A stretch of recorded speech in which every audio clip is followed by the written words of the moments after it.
thing was supposed to be. I wasn't told anything. And it's not going to be compatible with every form of anti-realism this time, maybe. Again, I already answered that, so you're just an idiot if you don't understand it. That's up to you. So, but yeah, Godless Girl said something about Jack had arguments for idealism or against physicalism or something.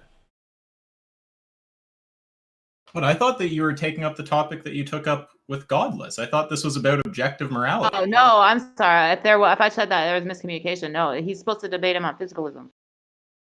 Oh, but I thought Detroyer wanted. Well, I mean, you guys can debate. I thought Detroyer wanted to debate him on. Detroyer's not here. He's with his mom. He said he asked me that he's with his mother. Mother's Day. Yeah, like is the audience not like primarily interested in the metaethics thing? That's fine if they want to do that. Jack, TJump is a moral objectivist. And I swear his objectivism isn't compatible with every subjectivism or every anti-realism. It's definitely not the case that he's just making trivial descriptive statements about what maximizes preferences that literally everyone can agree with. That's definitely not the case. Heavy sarcasm.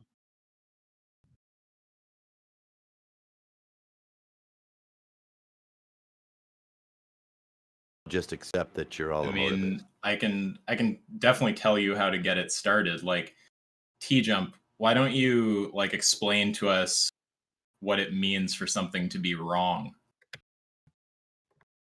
Again, that's the problem is that you're an idiot and you're asking for a definition and then complaining that you're getting a definition.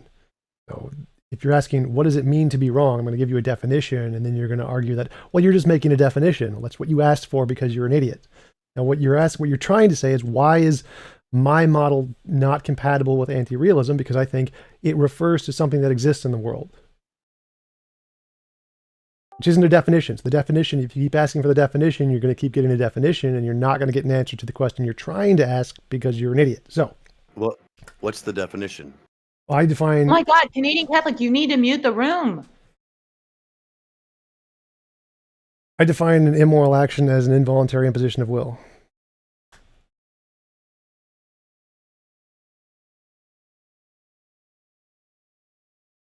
Huh? Yo. Back.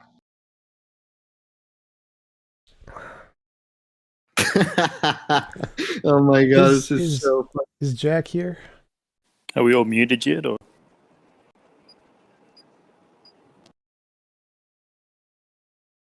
Jack, you there? Am I muted? No. Oh, cool.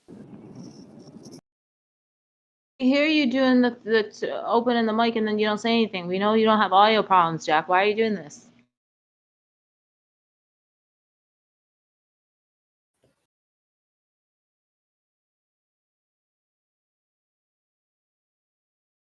Ask yourself, if you just start talking to TJump, Jack won't be able to fucking resist when he starts saying stupid shit, so then he'll jump in. Just go ahead.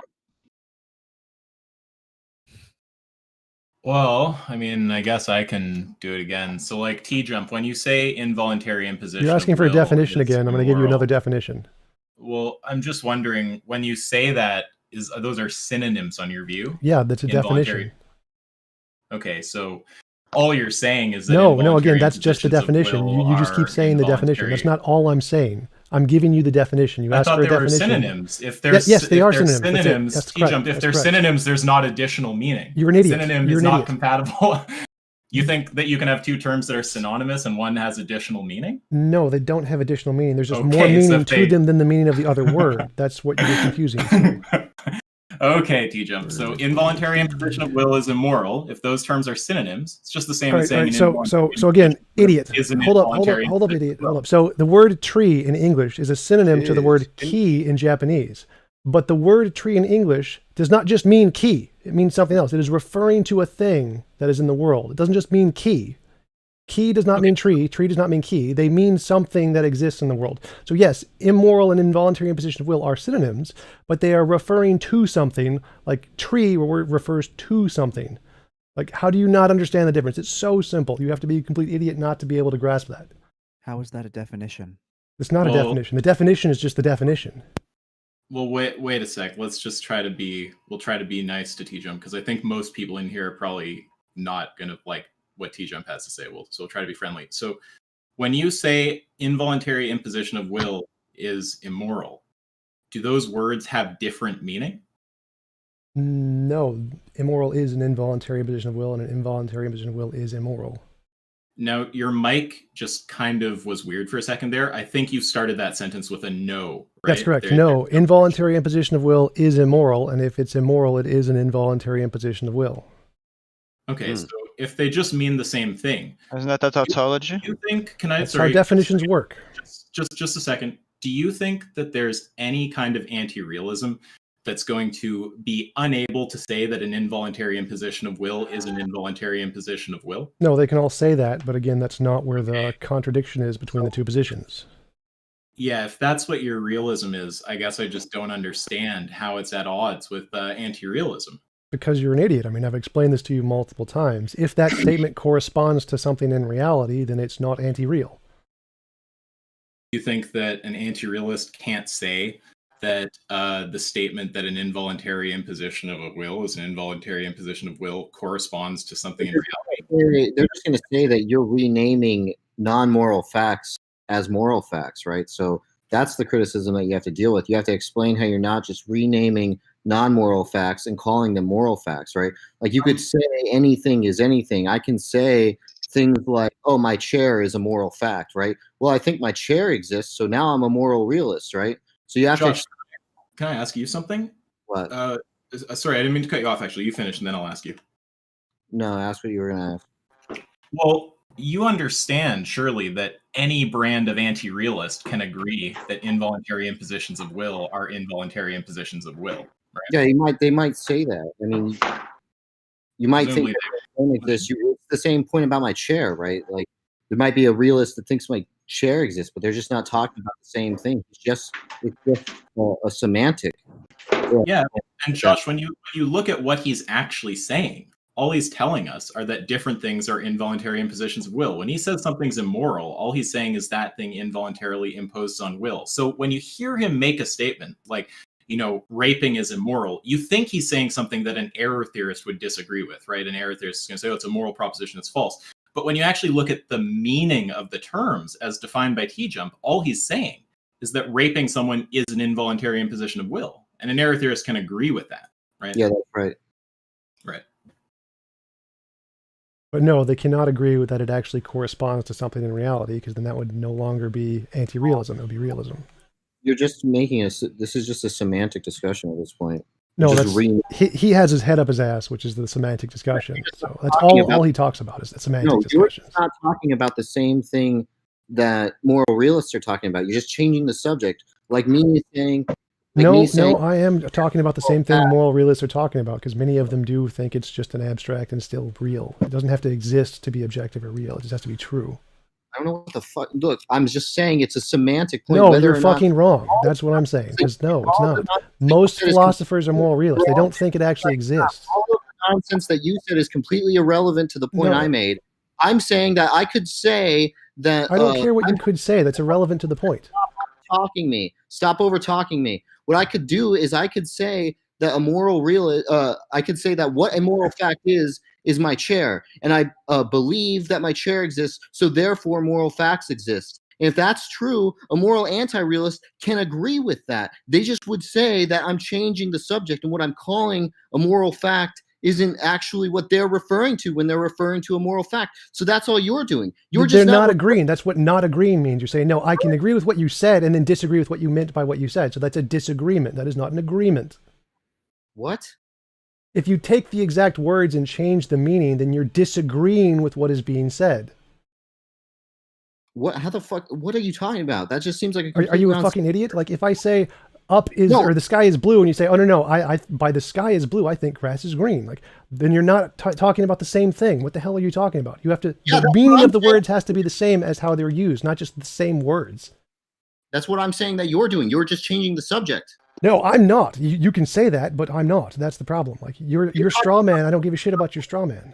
About non-normative facts. You're saying things that are non-normative, right? Things that are not things that you can be in or out of accord with. They're just physical facts. that you're pointing out, and people can look at that and say, yeah, I agree that those are the physical facts, but ought those be the physical facts? I agree that it's the case that someone's will is being imposed on, but ought it be the case? Your view just collapses that distinction. Yeah, right? I don't need universal agreement. I don't care if people agree with it or not. That's not contingent. It's based off the evidence. So whether they agree doesn't mean anything. I don't care if they agree. That's not his point. It collapses the is-ought distinction.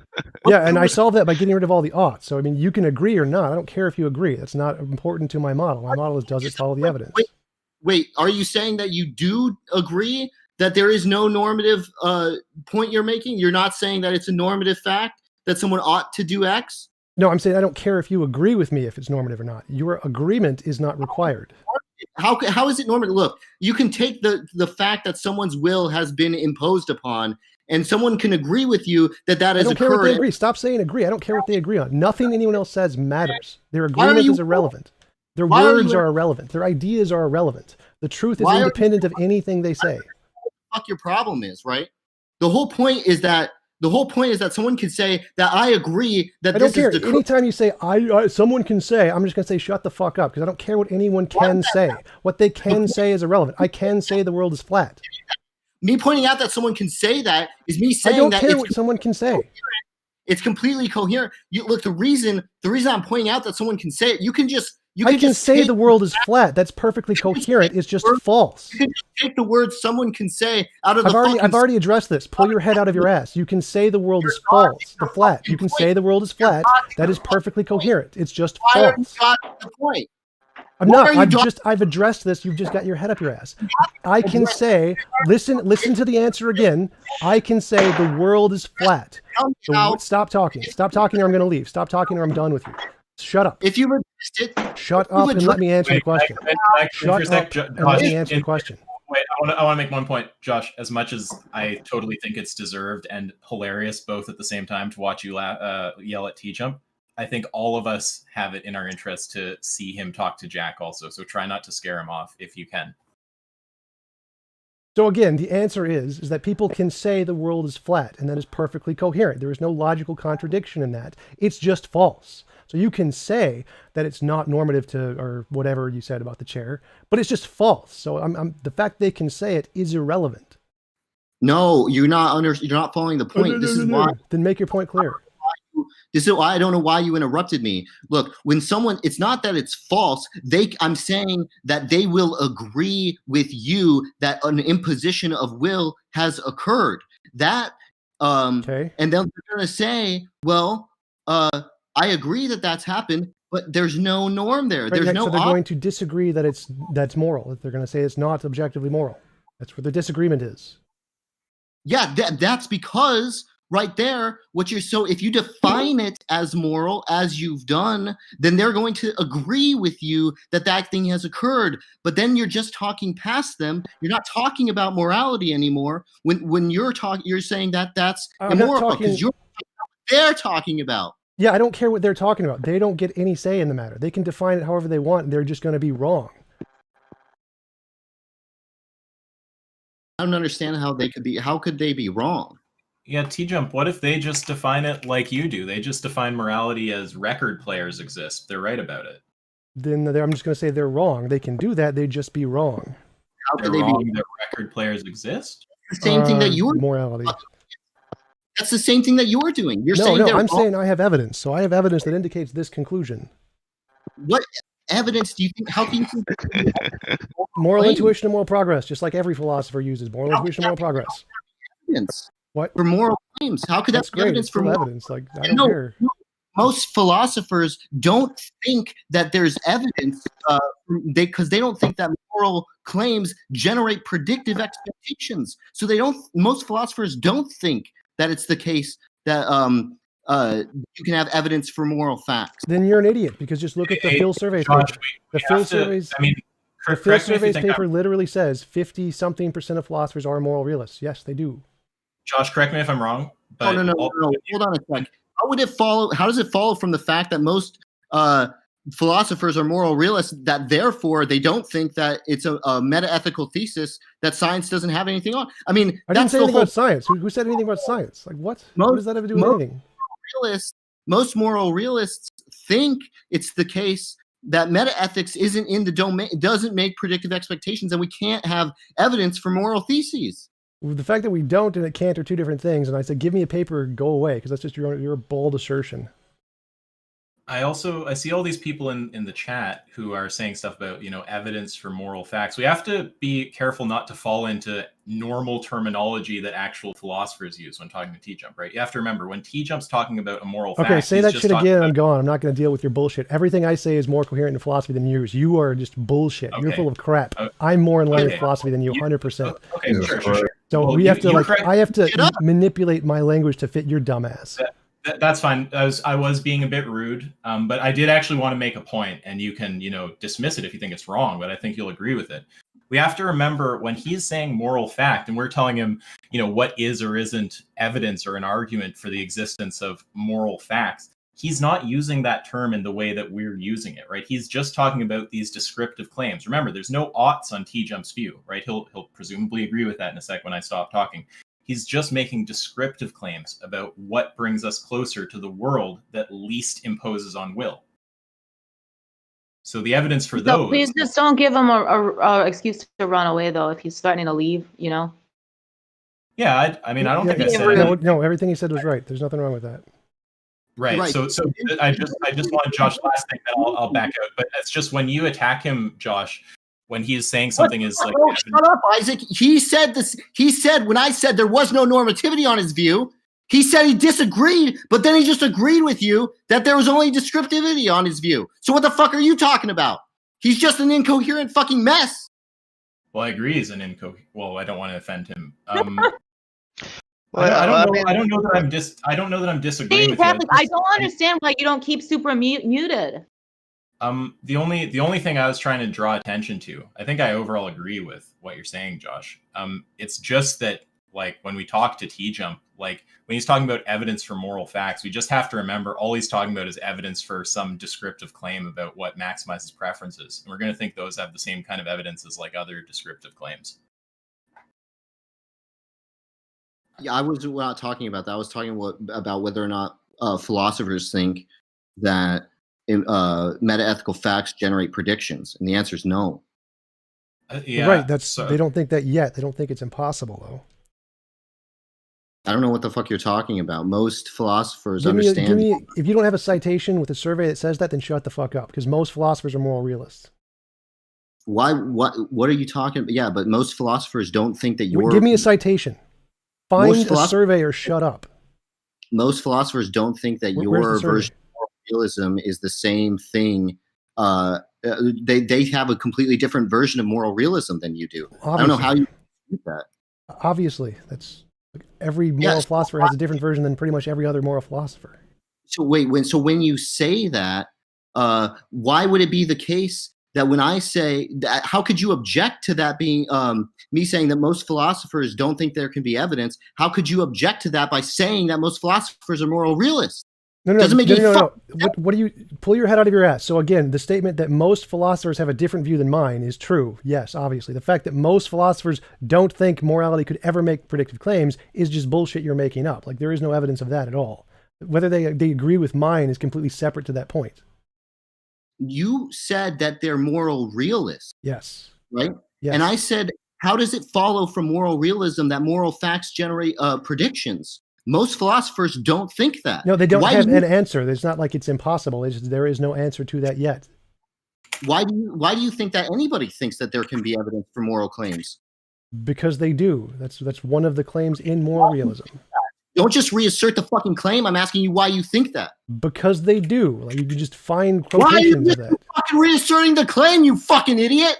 Because your dumb ass isn't listening. Again, that's one of the common claims in moral realism. Just go to the Stanford Encyclopedia of Philosophy. There is evidence of this. They literally list it, you idiots. They think that because they think that's what you're telling me. No. They think that because they have examples of things they count as evidence. Like, this is something we see as evidence, so here is evidence. This is why we believe it's evidence, because this thing looks like evidence. Provide a source. Moral intuition, moral progress, Stanford Encyclopedia of Philosophy, moral ethics.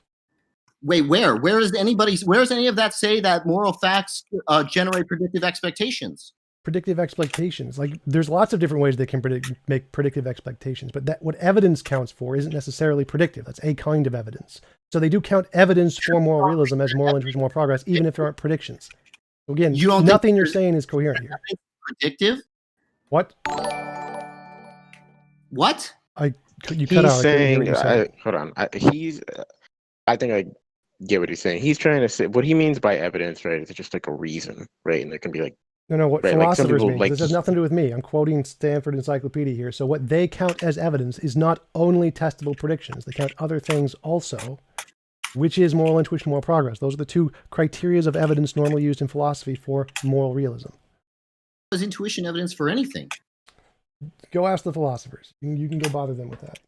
Why don't you fucking justify that fucking Kiss claim? my ass.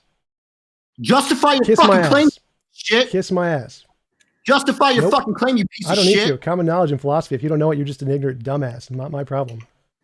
Justify that that's the common knowledge in philosophy. Go for it. Go look it up. I don't give a shit. Justify your I don't fucking... need to. I don't need to. You can just prove you're a dumbass and ignorant of philosophy all you want. Like, I'm happy with that. You have nothing. I'm happy with that. I'm happy with that. You can just Google how intuition counts as evidence in many different epistemologies. Go for it. Google it, bro. What if fucking a flat earther just said you Google it, bro? That's what you've been fucking reduced to. You're fucking pathetic. Yeah, go for it, kid. Go for it, kid. Yeah, go talk to any philosopher and ask if moral intuition counts as evidence or if intuition counts as evidence. Go try it. Go try it, dumbass. Go try it, dumbass. Are you done? Are you done? Can you leave now? Go away. Pissed all over your fucking face. Go away. You got destroyed. Go away, kid. I just intuition isn't evidence. Yeah, go for it, kid. Go for it. I have a question. Nothing. You're fucking pathetic. You're dumb. You're dumb. Go away. Go away, kid. Can you mute this kid? Because I'm done with him. I've already crushed his ass. You dishonest piece of shit. I've crushed his ass. Can you get rid of this kid?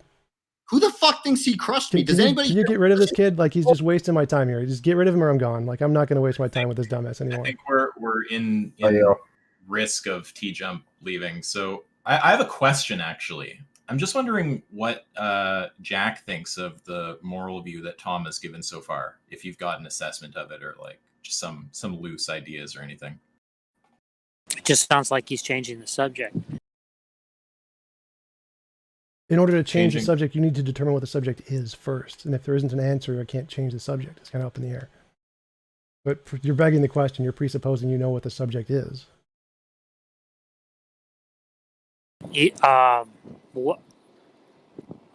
That you yourself conceded that you're getting rid of odds. Yep. Right? But you haven't shown that those are actually required in morality. And if they're not, then I'm not changing the subject. You just got the subject wrong. I guess I don't understand. Are you just stipulating a definition of what morality is? No, I'm using moral intuition and moral progress to try and define it from following the evidence. I'm trying to understand, so you're saying that you're discovering what it is that people mean by the word moral? No, I'm saying that reality gives us moral intuition and moral progress, and then we refer to those sentences, and so I'm trying to discover what reality caused us to feel is moral intuition and moral progress. What we refer to doesn't make a difference. But I'm trying to understand what it is that you're picking out when you say moral, right? Moral intuition, moral progress. Somebody's breathing into the mic. I can't hear you. I thought you said it was a definitional claim. No. That's ask yourself is making that dumbass assertion. I never said that. My claim is I'm following the evidence of moral intuition and moral progress and using that to try and make a definition of what it is we're looking at. What do you mean by make it? Like if we find things that fall and we try and make a formula that calculates how it falls, we find like a definition of gravity, F equals ma. So if we find certain principles of morality, like moral intuition, moral progress, we can try to describe those with English words, and that's a definition. Gravity calls stuff to fall. It's a definition of gravity. So you using definition to mean something like synthetic identity? Yeah, pretty much. I'm just using the words to describe the phenomenon. Which is kind of like the point of Are you outside? Okay, so there's wind blowing in your mic, I think. Jack, your phone is particularly bad, yeah. I see. So the idea is something like we have this common concept, moral, and we're trying to understand what it picks out. And what it picks out is what was the it that you said it was? Something about Involuntary impositions of will. involuntary impositions of will, right? Yeah. So I guess I'm not. Impositions of will as opposed to voluntary ones, right? Yeah, a voluntary imposition of will is like deciding to pick up weights. Like you can decide to voluntarily impose on your will. That's definitely possible. Idiot. Yeah, I didn't will to do that or anything. Fucking idiot. Moron. You can voluntarily impose on your will. It's like increasing the difficulty on a video game. It's super obvious. Moron. All right, Jack, what were you saying? Well, I guess I don't understand. Like, I mean, presumably that's not going to answer to everybody's Answer to everybody's what? You cut out. everybody's concept of what the moral. Yeah, that's true. Like, I don't care what people's concepts are. People have a concept that the world is flat. Their concepts are irrelevant. It's not meant to literally answer every concept of morality. I mean, are you asking, like, would it account for all possible intuitions of morality? Like, no, obviously there are some intuitions of morality that would not agree, and that's fine. Well, I don't understand, right? So some people are going to have different moral intuitions, and you're appealing to Moral intuitions? what you. Yeah, you're appealing to what you say coincides with people's moral intuitions, and you want to say it's this thing, arbitrary impositions of the will, right? But then there's going to be some people whose moral intuitions don't coincide with that. Right. So I would say I'm looking at the evidence of moral intuition and moral progress, and I'd say that if theirs doesn't agree with this definition, then it's one of the contingent kinds. Like we have changes to our morality, like LGBT rights and women's rights and abolishing slavery. People had intuitions that those things were moral at one time, but given some kinds of changes in the culture and society, then those stopped being seen as moral or justifiable. So I would say that the disagreement we have is due to the cultural differences and those limitations, and they aren't describing objective morality, they're just those contingent things that we learn through society. So whether they have certain kinds of things they disagree with wouldn't be a problem for my model, because those are the contingent kinds that are not, they don't have anything to do with objective morality. They're just the ones that were convenient for promotion of the social hierarchy. Seems like what you're doing there is not really like offering a philosophical account of morality. You're just offering some kind of like psychological account, like some kind of empirical thesis. What would be the difference? Like, what do you mean, like an a priori account of morality versus a posteriori? Because yeah, it's definitely a posteriori. Yeah, but it just sounds like what you're saying is I have a hypothesis as to what it is that explains the majority of people's moral intuitions or something like that. Yeah, I'd say I use that to try and discover a phenomenon, kind of like how Newton said, I have a theory of explaining why stuff falls. Like, he didn't actually know what actually caused the stuff to fall. He didn't know what the ontology of gravity was. He just created a formula to describe it. But that just seems like not a philosophical project. Sure it is. Every scientific project starts with philosophy. Well, I just mean that all you're doing is making some kind of empirical claim. Well, right, that's kind of how you do it. That's the point. That's what makes it objective. Yeah, but I mean, if to have an empirical debate, we would need something like, controlled studies or something like that. Yeah, and that's why my model makes testable predictions about what we will feel in the future. Yeah, but I just, what is there really to debate? Like, I don't have any investment in any empirical claim of that kind. That's okay. I don't care. You don't need to. That's fine. Well, Godless Girl wanted there to be a debate about something, but why? What is there to debate? I mean, it's like he's making some kind of scientific claim. I haven't seen any studies that support the claim. I don't really understand what the dispute is. I mean, until I see those studies, I don't see any reason to accept them. That's fair enough. Like I can accept that. So what's the Well, Tom jumped. He's a physicalist. He wanted to defend his physicalism. So that's what he requested the debate to be about. Ask yourself is talking about morality. You invited me on here, said something about that. I didn't. Either one was fine with me. I didn't care. So yeah, Godless said you had arguments against physicalism.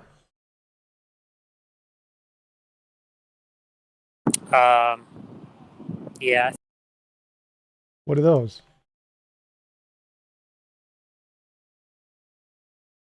Sorry, I cut out for a second. What are your arguments against physicalism?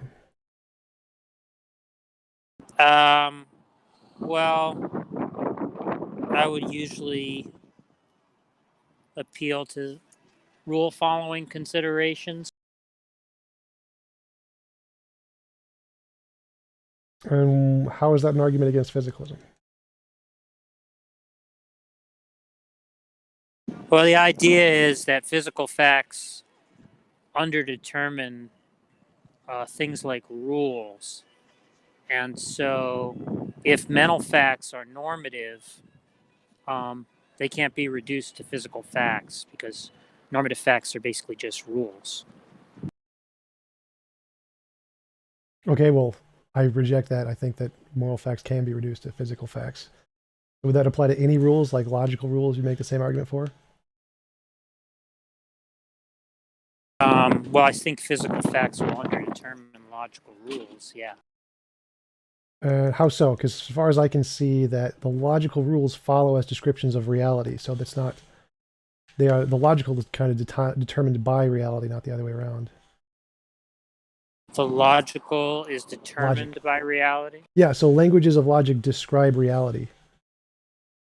So when you say it's underdetermined, what do you mean by underdetermined? Because as far as I can tell, it's fully determined. Meaning that appealing to the physical facts alone can't give you a complete account of that phenomenon. Is that all physical facts or just the physical facts we know of? Because as far as I could tell, there could just be more physical facts we don't know of for any unknown. All physical facts. All right, and what wouldn't they account for? Well, they wouldn't be able to furnish you with a way of distinguishing, let's say, following one rule correctly versus following a deviant rule incorrectly, right? So presumably there's a fact of the matter as to which rule is being followed. But if you appeal to the physical facts alone, you can't actually individuate those two things because the physical facts are consistent with both interpretations. As far as I know, it's only consistent with both interpretations because we don't have all the physical facts. If we had all the physical facts, then we would be able to distinguish between them. Like specifically using physics examples, if we had all the physical facts, we'd know which physics example was correct, which interpretation of quantum mechanics was correct, and we'd know which were incorrect.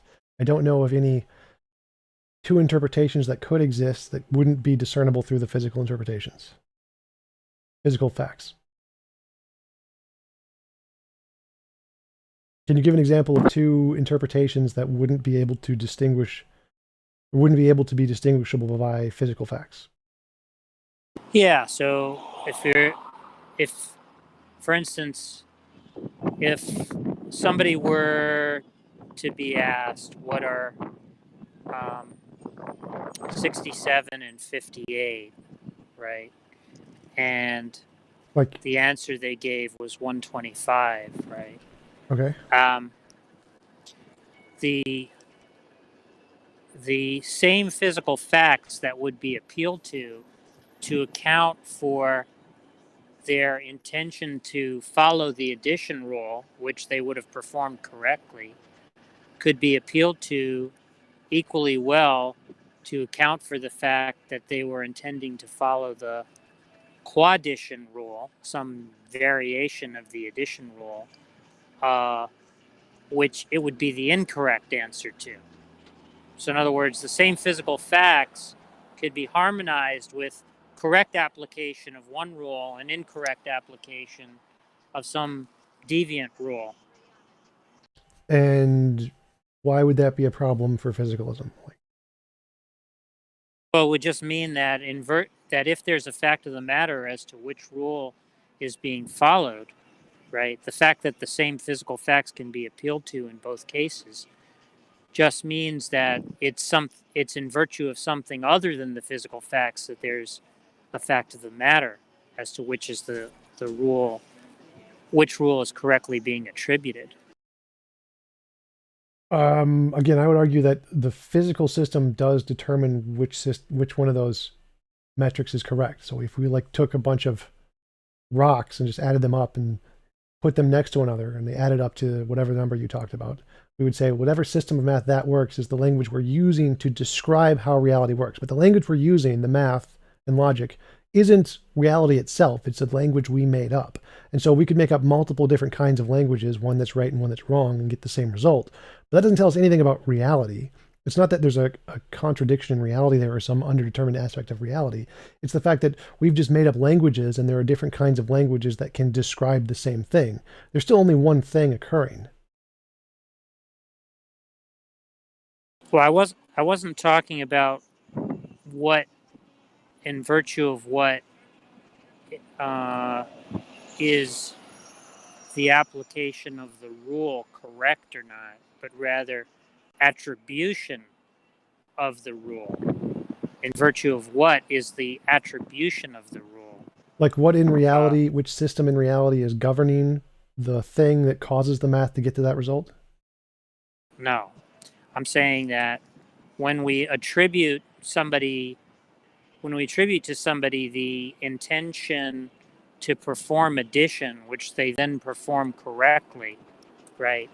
Their behavior or their dispositions to behave, right, are can be appealed to just as well to attribute to them the intention to perform quaddition, which they would be performing incorrectly in that case.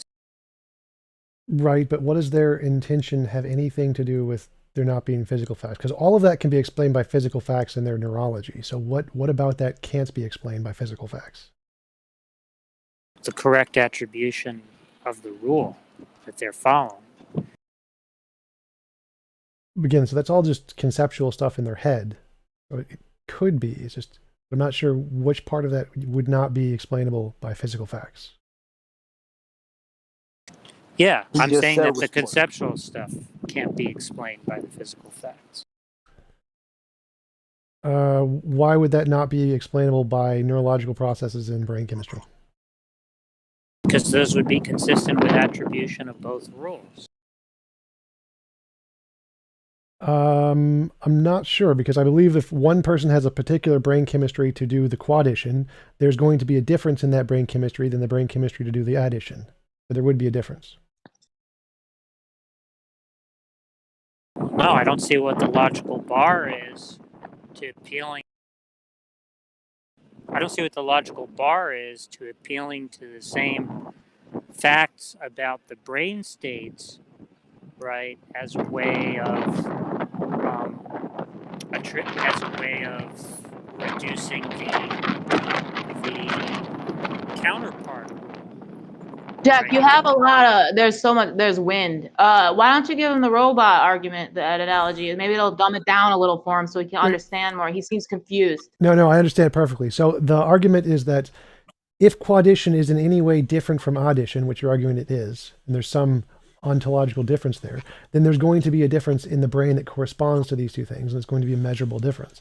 If there is no difference between quaddition and addition, they're doing one right and one differently, then they're just calling it different things. They're just, as Ask Yourself did, they're just changing the definitions. There's actually no substantive difference between the two.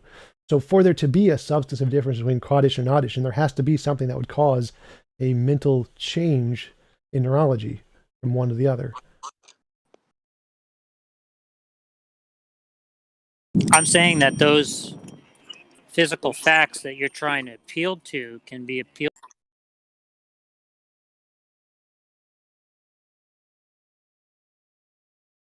they can be appealed to by both because it's underdetermined, but if we had the physical facts, they would be determined. Like we could look at the brains, the two brains, and say, this person is trying to do quaddition but getting it wrong.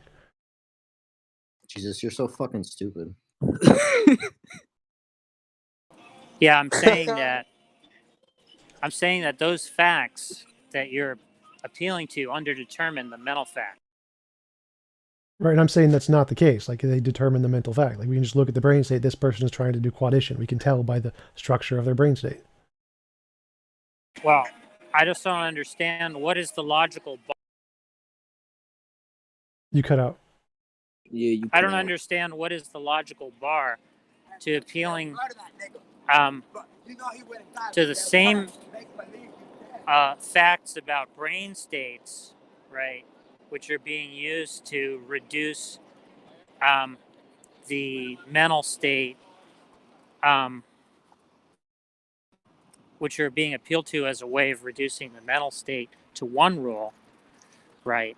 Why couldn't you appeal to that to as what the intention to follow the other rule is identified with, right? Well, if we're saying reality is governed by one particular set of systems, then it's going to have certain consequences. And if there is no distinction between the consequences in that system and a different system, then we can't tell a difference purely by our ignorance, not because there isn't one. So the fact that we can't tell a difference doesn't mean it isn't going in a particular way. So again, the two languages, quaddition and addition, because they're purely just math and math systems of language, we can make synonymous systems of language to describe reality.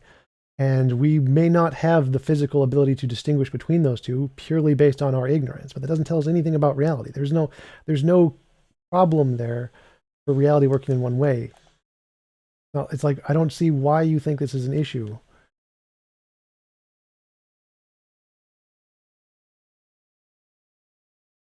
Doesn't matter what facts, right?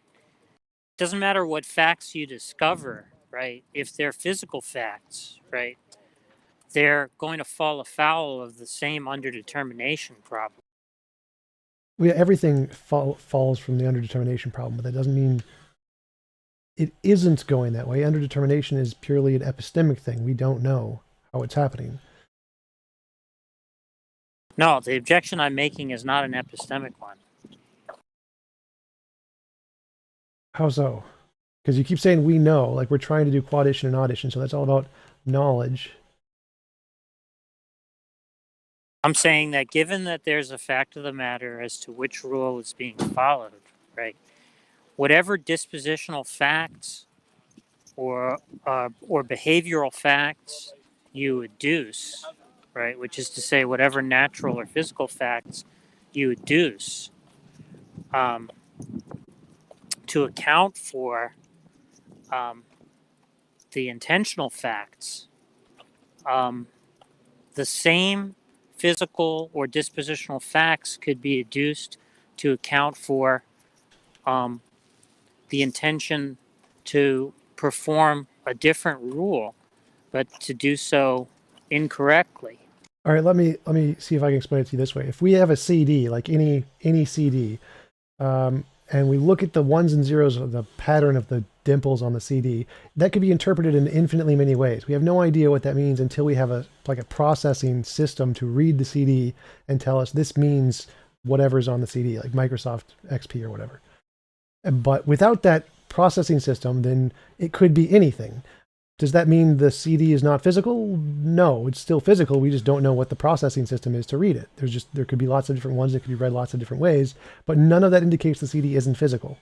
The same thing applies in the example you're listing of quaddition versus addition. Quaddition and addition are just be like Windows XP versus Apple Microsoft. We don't know which one of those is the case when we look at the CD, and nothing in the physical system of the CD tells us is it Windows XP or is it Apple, but it's still purely physical. It's just the fact that it could be either, since it's not determined in that sense, but it's still physical. There's nothing about that makes it non-physical. It just sounds like you're understanding my objection to be. It sounds like you're understanding my. Sounds like you're understanding my objection to be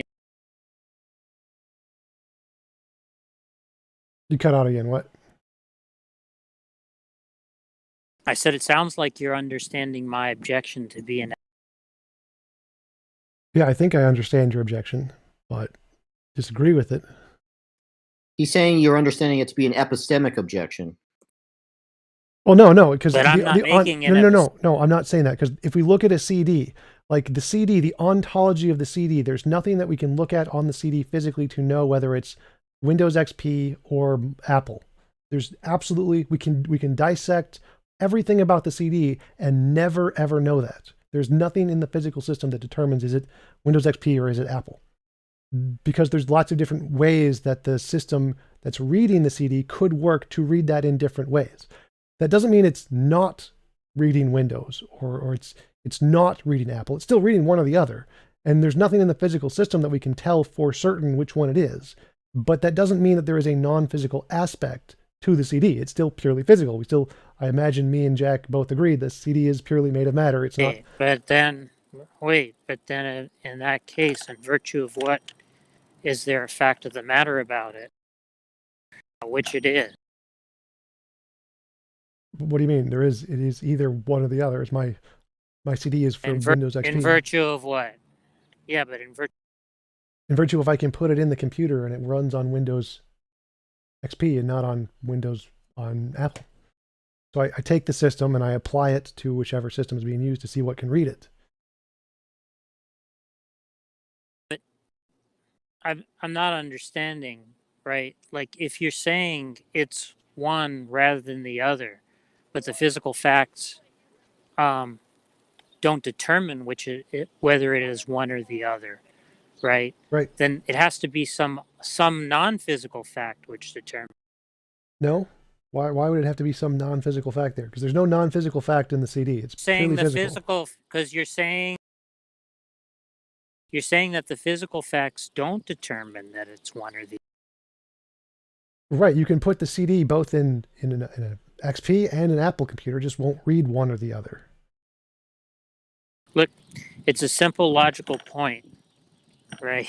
Right. No, I understand what you're saying, but find where in the CD is there a non-physical thing? Like, do you think this CD I'm holding is not purely physical? Well, I'm just saying that if the physical facts, right, do not determine whether it is one or the other, and yet there's a fact of the matter about whether it is one or the other, it just logically follows that it must be in virtue of a non-physical fact that it's. Right, but I just gave you an example of a CD who has exactly that quality of it. There is no physical fact about the CD that can determine whether it's one or the other, but we both agree it's still physical. So your analogy fails there, because it's not just the physical facts of the thing we're looking at, it's whatever's reading it also. But then you're just appealing to another set of physical. Right. That's not what I'm talking. Right, that's part of the analogy. So again, just using the CD, tell me which part of the CD is not physical. What? Yeah, but look, I'm just saying that if there's a fact of the matter about what's being attributed, and it's not physical facts which determine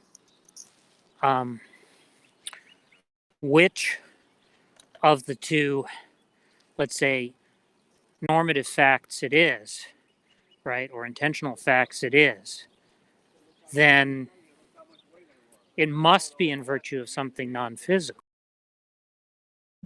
Right, I'm saying that's a false dichotomy, because I can show you exactly that. I can have a CD right here in my hand, which none of the physical facts can determine whether it's Windows XP or Apple. But that is false to say that it must be some non-physical thing. If you're saying it's a false dichotomy, you're saying there's a third option to it being either physical or non-physical. But saying something is either physical or non-physical is a true dichotomy. No, I'm saying that the physical facts don't need to tell us everything about how it's operating. That's not a requirement of the physical facts. They don't need to give us all of the information. You see, now you're falling back on the epistemic and Right, because anything that refers back to the mind is going to be epistemic. It's purely a matter of ignorance, not a matter of what is actually the case. The problem is the reason we can't differentiate between quadition and audition isn't because it isn't one of the case. It's just because we can't get absolute knowledge. I mean, you're essentially just making the same argument Plantinga does with his evolutionary argument against naturalism. Well, we can't know these things. Our brains can't do this. Like, yes, Tom, we could be in the Matrix. He's not arguing about whether we can know it. He's arguing about whether there's a fact of the matter. No, I understand what he's attempting to argue. The problem is the reason his argument fails is because it falls back on the epistemology, and he just rejects the epistemological argument. So because it is purely epistemic, his argument always fundamentally will rest on an epistemic premise. That's why it doesn't work. It's always going to be epistemic. We can't know, like, what we know doesn't matter. Is reality operating one way or the other? Yes, presumably.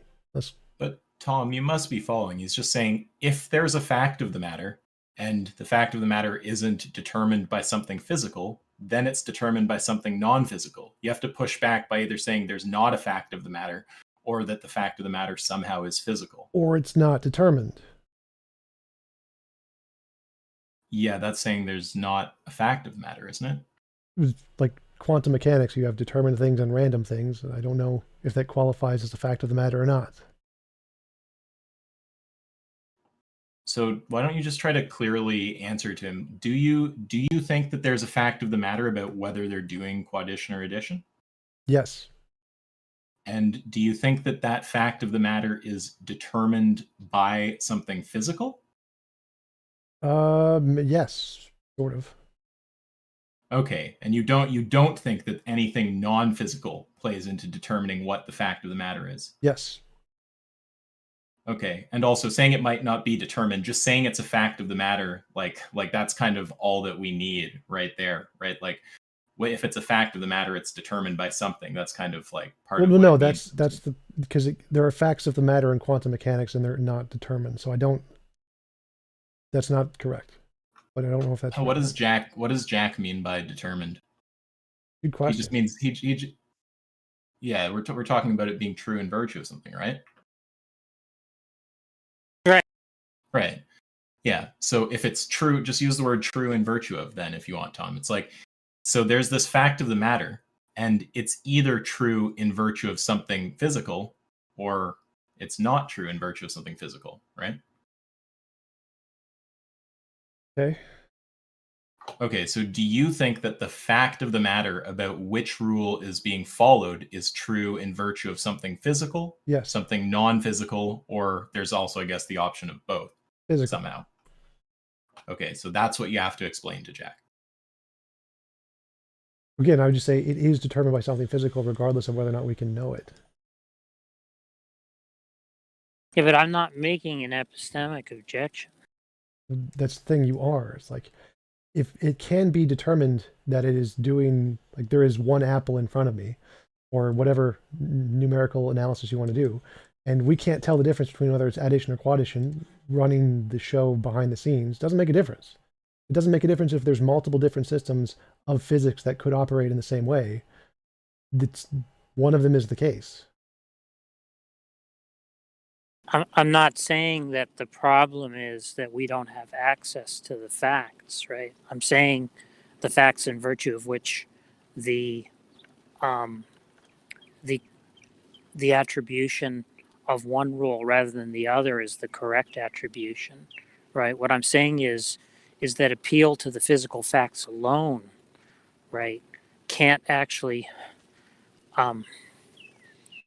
furnish the account for which is the correct attribution of the rule. Right, and I'm saying that's false because the way we express physical facts right now, all the kinds of physical facts we currently know about can't do that.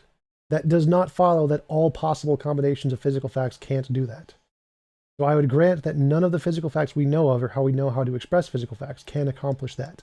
That does not follow that no possible thing in the future we could learn could solve that problem just purely by physical facts.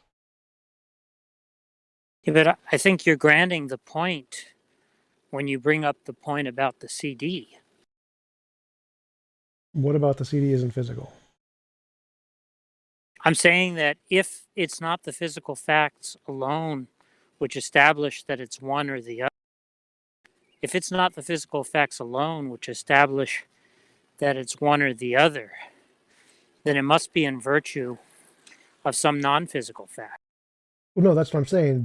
What determines the CD is other physical facts we don't know about yet. None of the physical facts about the CD tell us anything about the use of the CD. But if we can learn other physical facts, like about the computer, and we can know it runs Windows XP. The same thing applies to the quaddition and oddition example. In that example, none of the facts of physical facts we know of at all in humanity, none of the ways we know of how to express physical facts can tell the difference. That does not mean there isn't some more stuff about physical facts we haven't learned yet. You've excluded the option of unknown physical facts or unknown ways to express physical facts. You're just simply saying none of the physical facts we know of, or the ways we know of how to express physical facts, can explain this, which is not a true dichotomy. There's the third option there: unknown physical facts. Unknown physical facts are included in one of the two halves of the dichotomy.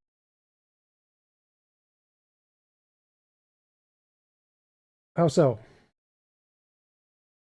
Oh my! When I say physical facts versus non-physical facts, when I say physical facts versus non-physical facts, I'm including within physical facts either physical facts which are known or unknown.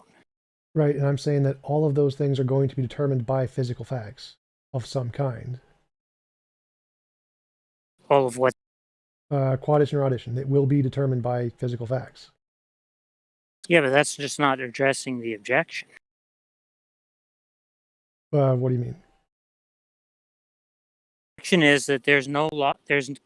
That whatever physical facts you adduce, right, to establish whether it's one rule or another, could be equally well adduced. To establish that it's the other rule.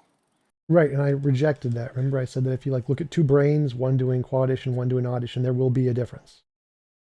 So my argument is there will be a difference physically. There will not be a perfect equivalence between two cases. It's purely epistemic. We just don't know. There will never be like an ontic thing in reality that can be interpreted, or that can actually be two different ways, unless it's quantum mechanical in some way. I don't see what the logical bar is to there not being a difference. What do you mean, logical bar? I don't see what logically prevents the two brains from being identical. Well, that would be the fact that there are other physical facts that determine it. Sorry, I mean identical. I mean physically identical. Again, if you're saying there's two different systems, quaddition and oddition, and there's some difference between the systems. Yeah, I'm saying there's a difference, right? I'm just saying that the difference is not a physical one. No, that's the part I'm saying. That difference is going to be a physical one. So whatever difference you say is... Yeah, but what's the logical bar? There's a difference between the two systems. What's the logical... But the question is, what's the logical bar? Right. So I'm saying, if you're saying there is a difference between these two systems, system A and system B, then whatever that difference is, that's the bar. No, what I'm saying is that... What I'm saying is, right, since the same physical facts can be adduced to establish that it's one rule rather than the other, they can be used to establish either rule. I don't see that there's any logical bar to the two brains being physically identical, and yet they're still being a difference. Well, again, that's if you say there is a difference between quaddition and oddition, whatever that difference is, that's the bar. That difference is going to cause a physical difference in reality, or there is going to be a physical difference that causes that. Yeah, I'm saying, again, I don't see why it has to be physical, or how it even could be physical. I'm not sure what you mean.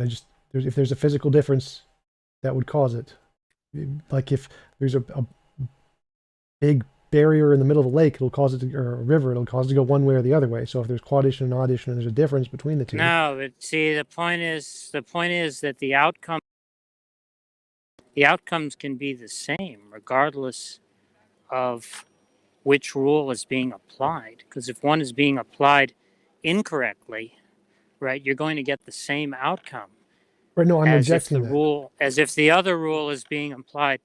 Well, it's just trivially true. Well, no, because that I'm that's saying the the case. outcome is determined by the physical forces. So if you change the physical forces, you change the outcome. So if there is a difference between quaddition and addition, it's going to be a physical difference. There's going to be The way I understand Jack is take two persons that have different intentions. One intends to do addition, the other one intends to do quaddition. In virtue of what can we say that they can't have identical brain states? No, remember, I already addressed that with the CD. We have a CD with a bunch of dots that are exactly the same. It could be for Macintosh. It could be for XP. That's the exact same analogy he used. But it is determined by something physical. It's determined by the computer. It's determined by a different physical fact.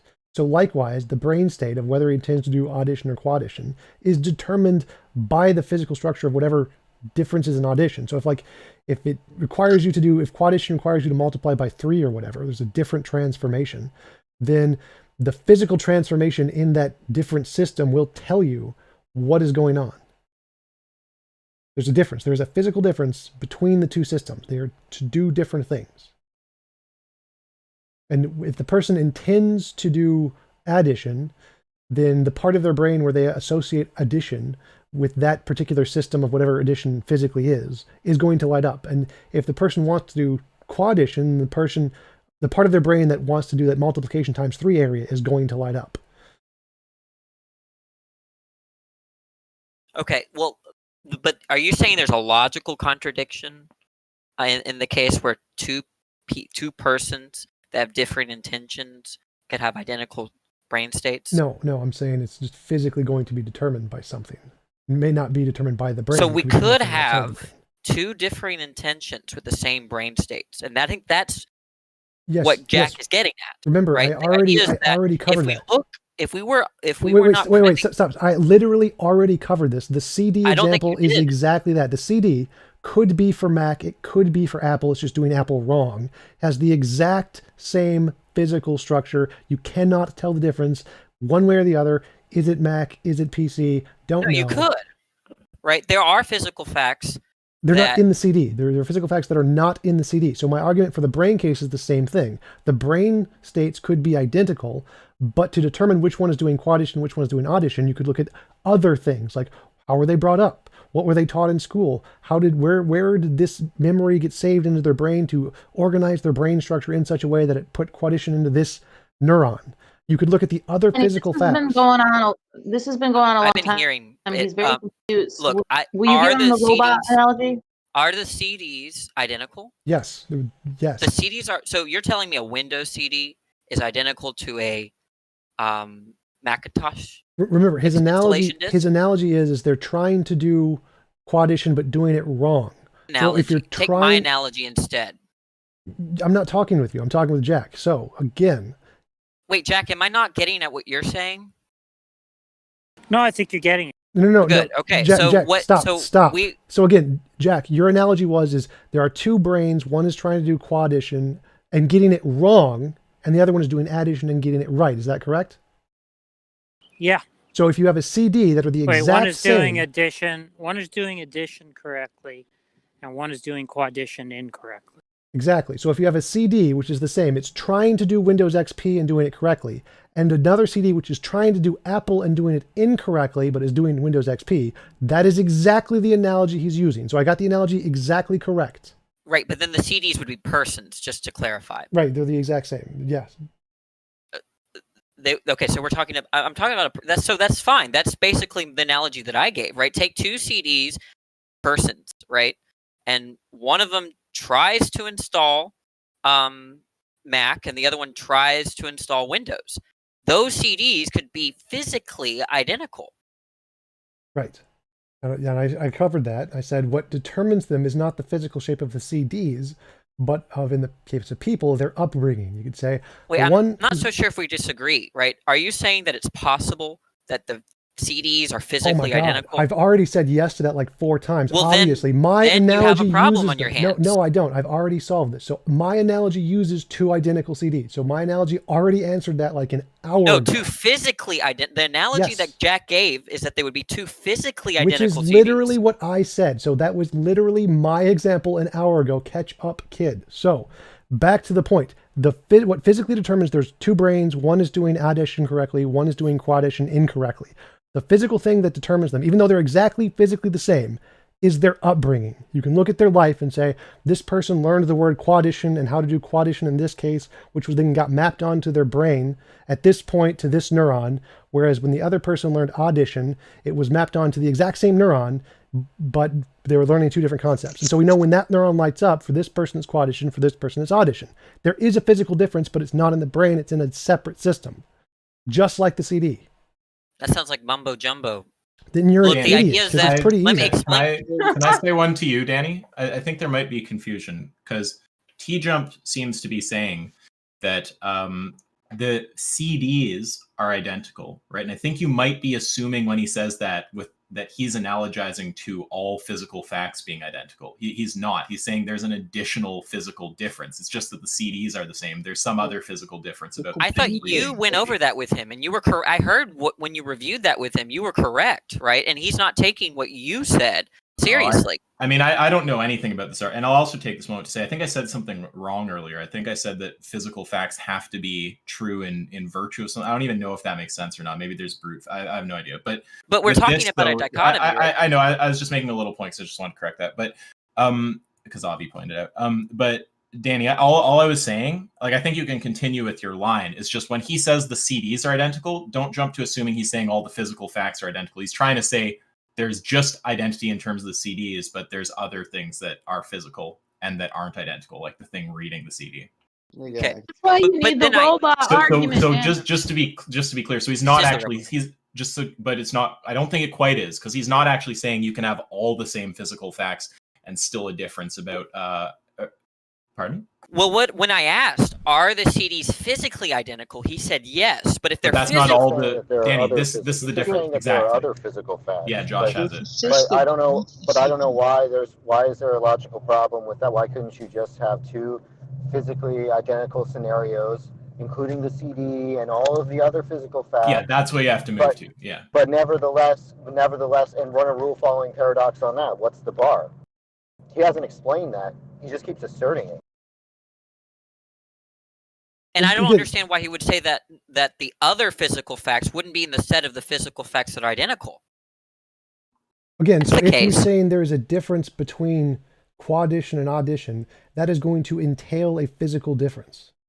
There is literally something different about them. Why are you begging the question? Why are you begging the question? They make them the same without a difference. How can they be the same without a physical difference? Go for it. Explain to me how they can be different without being physically different. Because there's no contradiction in saying that's that there's not an answer. one. Explain to me how. I haven't even answered. Right? Let me finish. There's no contradiction in saying that one CD intends X and the other CD intends Y, and they both all have the same physical properties. They're all identical. All the physical properties are identical. There's no contradiction there, and you're not going to find one, TJump, and I predict that you will not try to find a contradiction there.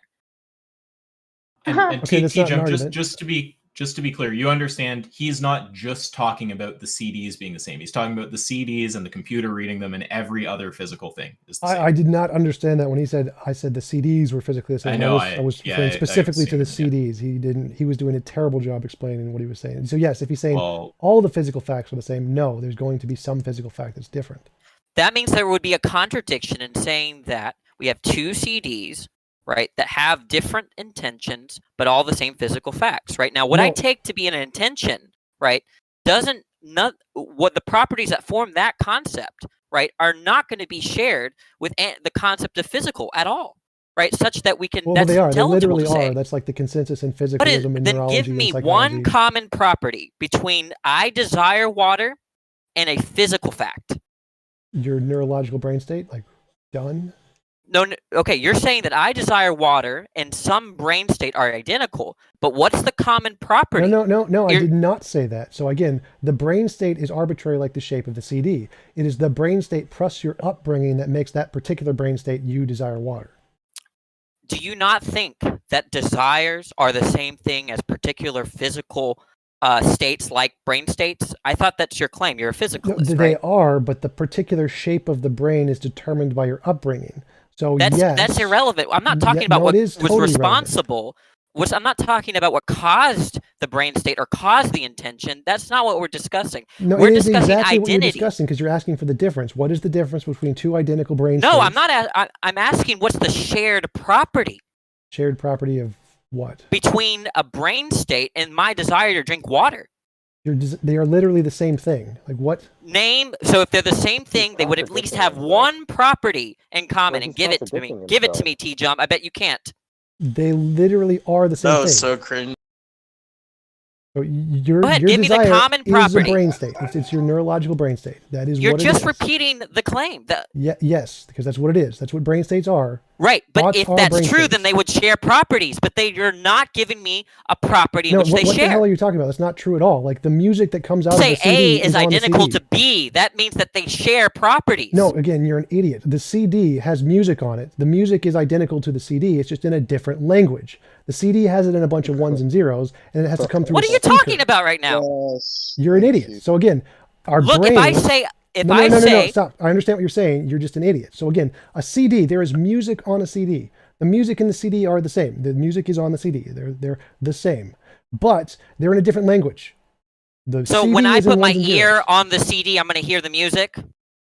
They're in a different language. That's the thing. If they were the same, then that's what I would expect. No. Again, idiot. If your brain was a computer and you put it in the CD, you would hear the music. Yes, but They're not identical, though. The CD is not. If I ask you, let's listen to some music, and I throw a CD at you, right? You're not. Right. So when I say CD. your brain state or your feeling desire of water is a brain state, I don't mean literally. I understand that's the claim, but what I'm asking is, what is the properties in which they share? And you have not pointed out one. And let me just predict what you're going to do. No. You're going to provide an example, but you're not going to give me a common property. You dumbass. Get out of the room or I'm going to leave. So again, I'm going to answer your dumbass question again. It's like a CD. A CD is the music. I knew you would give an example. Yes, that's how things work. Example. No, I'm asking for a common property. Don't answer a different question. There is no common property, you Danny, idiot. They're the same thing let's through try- a medium. Let's try not to make TJump leave yet. I keep having to come in to do this. He won't answer the question. No, I have answered your question, you moron. You do not need the same properties. They are different things. They are different languages. What's the property? Run! You guys are going to give him an excuse to run. Fucking idiot. So again, yeah, the word, this is the best excuse to run because you can't answer the question. Up, you morons. So again, the word tree and the word wait. Let's let him go back to talking to Jack because they were having. That's fine. Fucking moron. So again, the word tree and the word key mean the same thing. They don't share properties. They mean the same fucking thing. You fucking dumbass. A CD I has music understand your on it. claim. I'm Shut asking up, what the common property is. moron. There is no common property. You don't need one. And then they're not you don't need identical one. because that's yes, what they are, identity you fucking means, moron. TJump. You fucking moron. Look, the to word say tree, that no, A wrong. and B are identical, but Mute they share him. no God properties. damn it. Someone What kind of mute this philosophy dumb is sack that? of You're shit. quack. You're Someone quack. mute You're this quack. kid. Get this Danny, kid let's out. Let's let him talk to Jack because if you talk, no, I'm he gonna is fucking clearly just gonna leave. Dump right? on this dumb sack of shit again until he shuts the fuck up. So my answer is correct. This guy's a fucking moron. A CD has music on it. It's just in a different language. The word tree and the word key mean the same thing. They don't share common properties because they're different fucking languages. So your brain states and your thoughts are two sides of the same coin. They don't need same properties, you fucking moron. One is a transition from the other one through the medium of the brain. Dumbass. You're a fucking embarrassment as a human being. Stop. Get out, Godlyish is very polite. I don't think Jack will take back over because he just thinks Tom Jump is a joke now. But Godlyish is very polite, and I know he understands what Danny is saying. Maybe he'll. Nah, I'm good. I can't right now. Maybe later. Yeah, I'll have a large fry with. Did Jack have any like final thoughts? Like what's your kind of summary? Like where are you sitting on all this? Since you were the one who we all kind of originally wanted to see debate.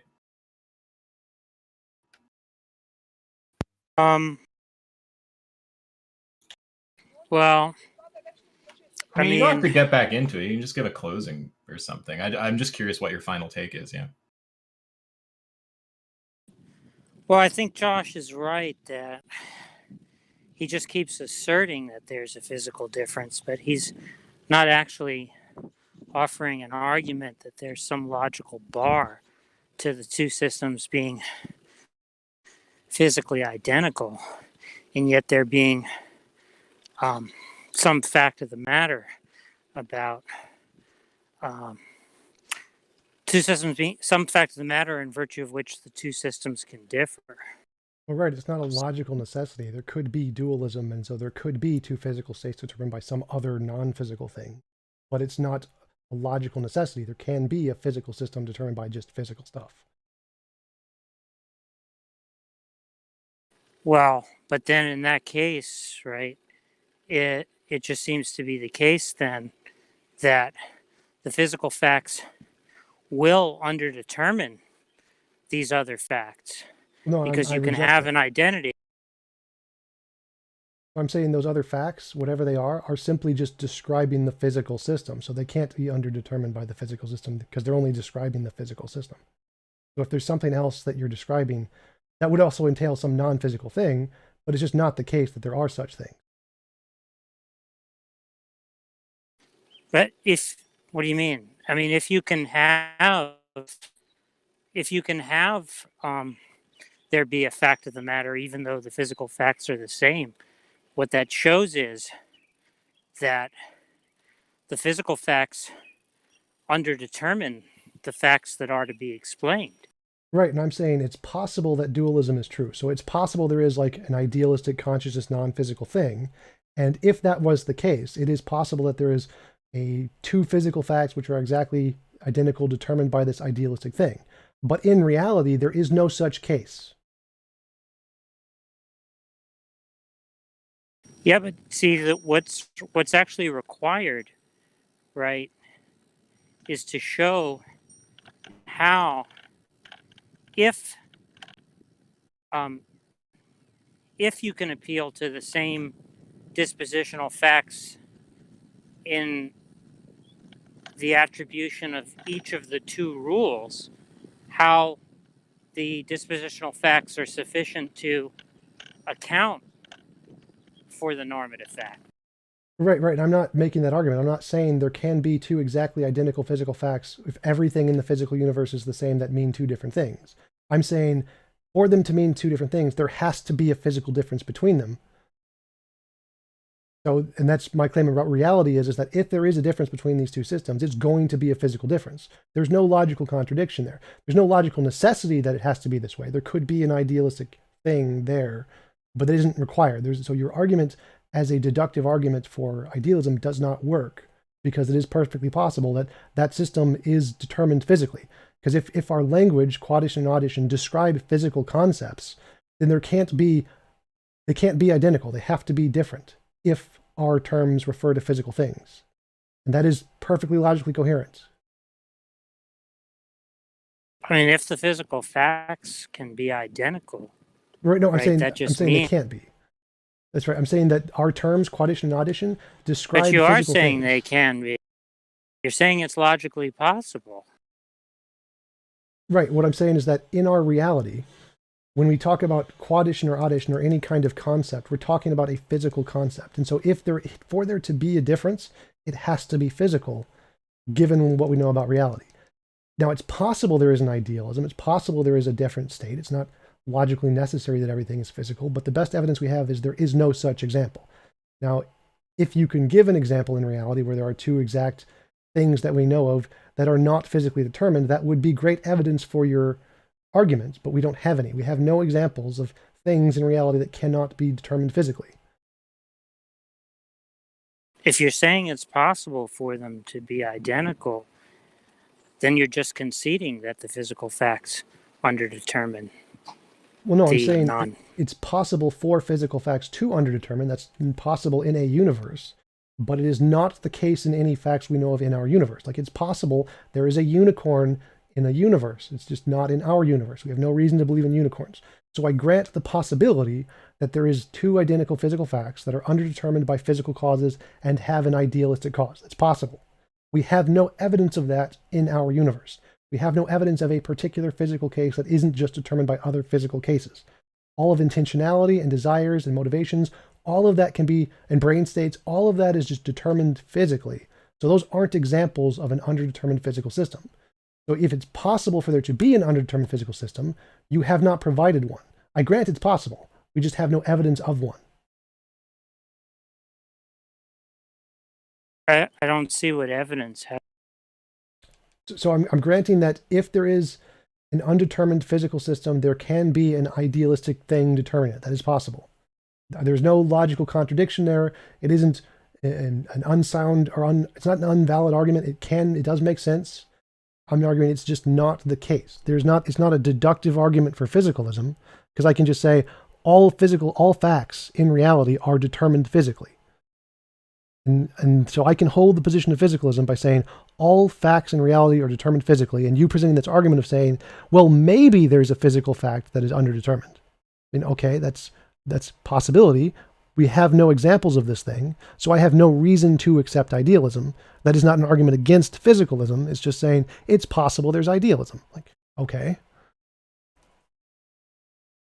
I mean, I don't understand why you keep talking about evidence or examples, right?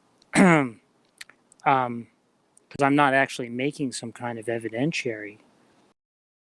Right. I think you're trying to make a deductive argument. You're saying that there are these two cases of this physical system that are underdetermined. Now, that's as a hypothetical, that's perfectly logically consistent. So yes, if this is true, if it is true that there are two physical systems that are exactly identical with no difference, and they could possibly have two multiple interpretations, then there could be idealism. Yes, I grant the argument. Yes. But there is no reason to believe there is such a thing. So yes, that is a good argument for a hypothetical. It is not an argument against physicalism. But the point is, right, that if the same physical facts are consistent with both interpretations, that just means that the physical facts are not actually sufficient. I can grant that. I can just say that isn't the case in reality. It's like they're all determined physically. There are not there's not a set of physical facts that can be interpreted in two different ways.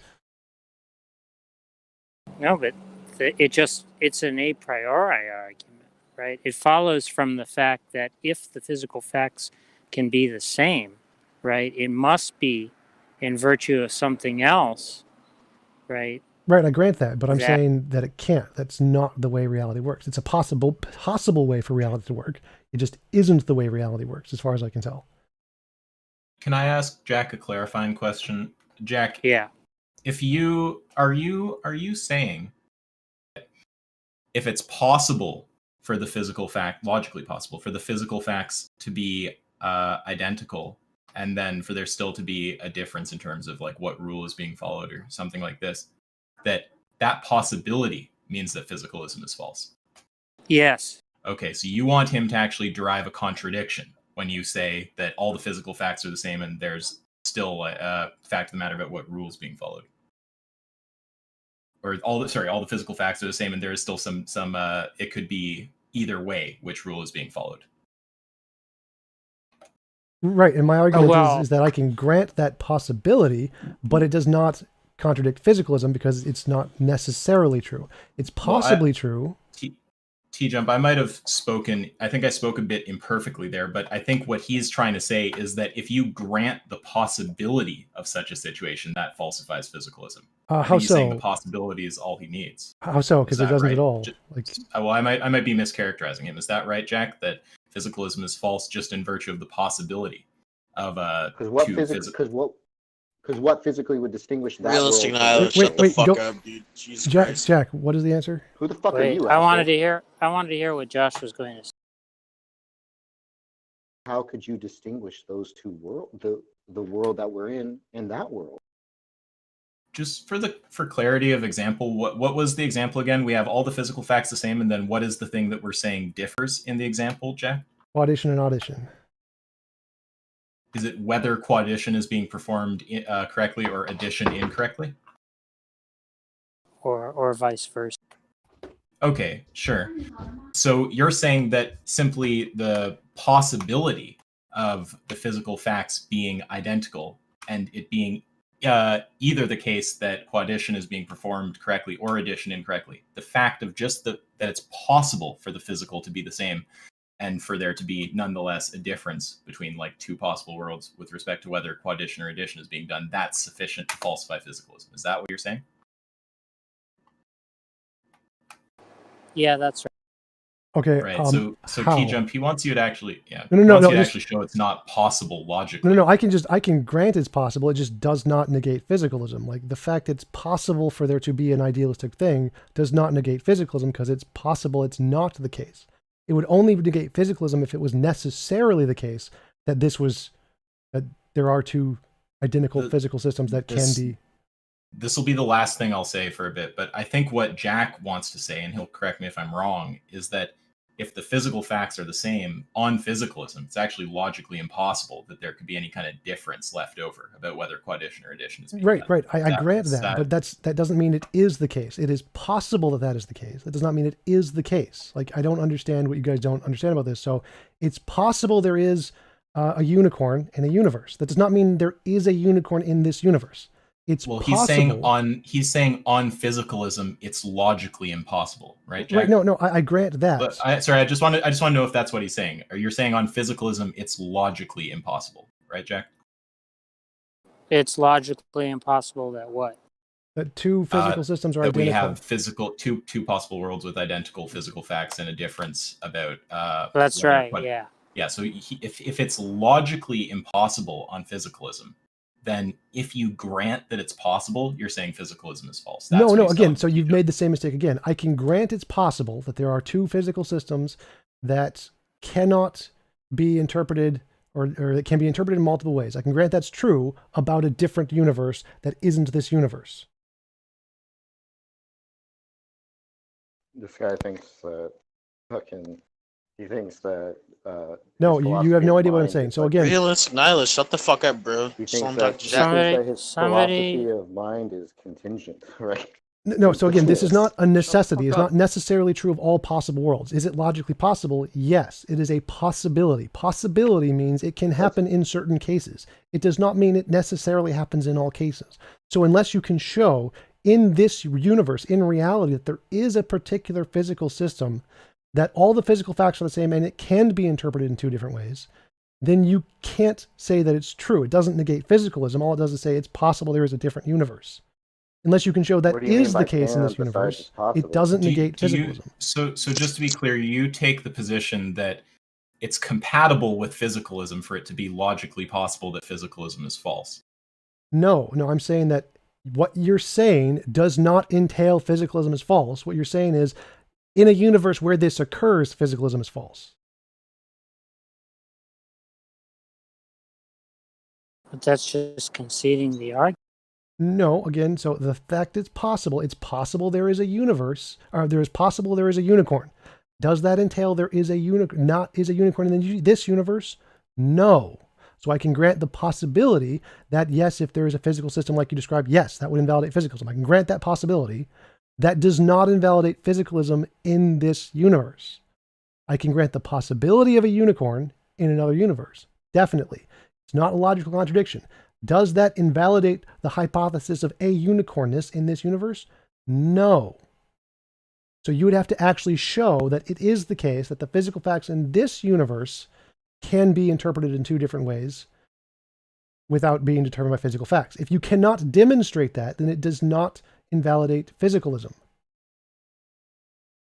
Whether unicorns exist or not is a contingent fact. Right, and that's what I'm saying. Possibility. You said possibility. If you're saying it's necessarily the case, that's a different argument.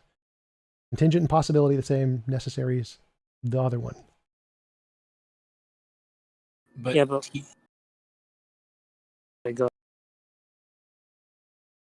well, it seems like it's logically impossible on physicalism to have the same physical facts and some kind of different additional fact. Right, and I can grant that and say that is not the case for our universe.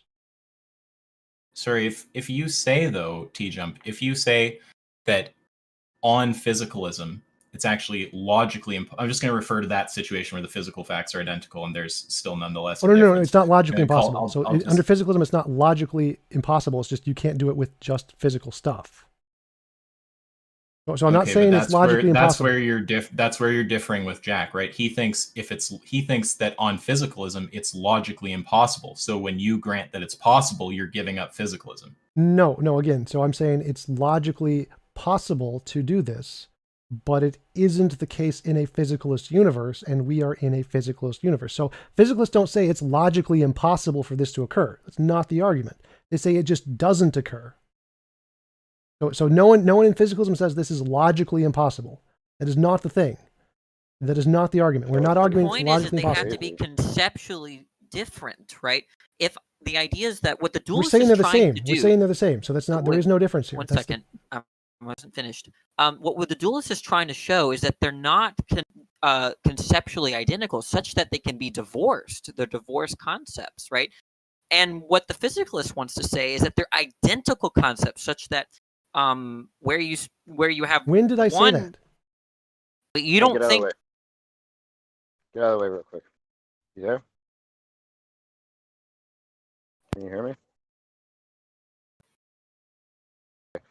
So you want to say that physicalism is a contingent thesis, no, which is insane, by the way. I mean, physicalism isn't necessary, so yes, I guess it's not like necessarily. Yeah, so the it's case a contingent thesis. Oh, but I wanted to object to that because I'm a moron.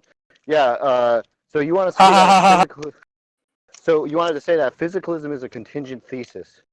Then you just have to ask yourself that in the case where there's a possible world that where the physical facts don't determine the mental facts, and in the case where there's the world that which you presume is the actual world for no justification whatsoever, where the physical facts do determine the mental facts, what's the difference between the possible worlds? Right? And you can't just appeal to a normative virtue. The physical facts determine it, and the other one, the physical facts don't determine it. Like in one, there is a physical fact that determines it. There is a different physical fact. There we go! The normative virtue, just what I fucking said! Exactly as I fucking predicted, you fucking moron. You idiot. I've already addressed this. Like, there is a physical difference. In a universe where physical facts are determined by physical facts, that universe, the difference is going to be physical. What it means to be physicalism. Is it possible that there is a different universe that doesn't have physical facts or is not determined by physicalism? Yes. Does that make a difference? No. Like, your argument is fucking stupid as shit. You're just so dumb. It's like the worst case. You're an idiot. Worst case of Dunning-Kruger I've ever seen. Granting possibility of something does not negate the possibility of the other thing. That's what possibility means, you fucking moron. Maybe we can get Jack to cover this because this seems like the point of disagreement. Jack, could you maybe like tell TJump why you're saying that on physicalism it's logically impossible to have a situation like the one you described with identical physical facts and some difference still persisting? Yeah, explain why physicalism isn't a contingent thesis to this idiot. Fucking idiot. Like, no one in physicalism says that it's necessary that everything is physical. No one says that, you fucking moron. Whoa, why don't you cite that? Where's the evidence for that claim? Literally just anything that references physicalism. Like, no one says it must be physical. No one says it's impossible for there to be anything other than physical. You're such a fucking idiot.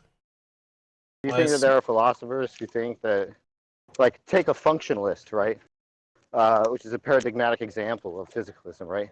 Take a functionalist. You think that they believe that their thesis is contingently true? The fuck are you talking about? They don't believe it's necessary. Fucking idiot. They don't say, oh, this is the only logical possibility. No, they do not fucking say that. You fucking demonstrate moron. that claim.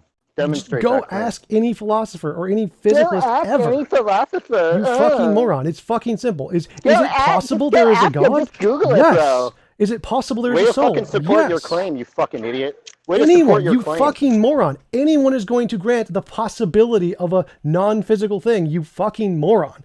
Every scientist grants that. Every philosopher grants that. It's not a logical contradiction, you dumbass. Is that your source?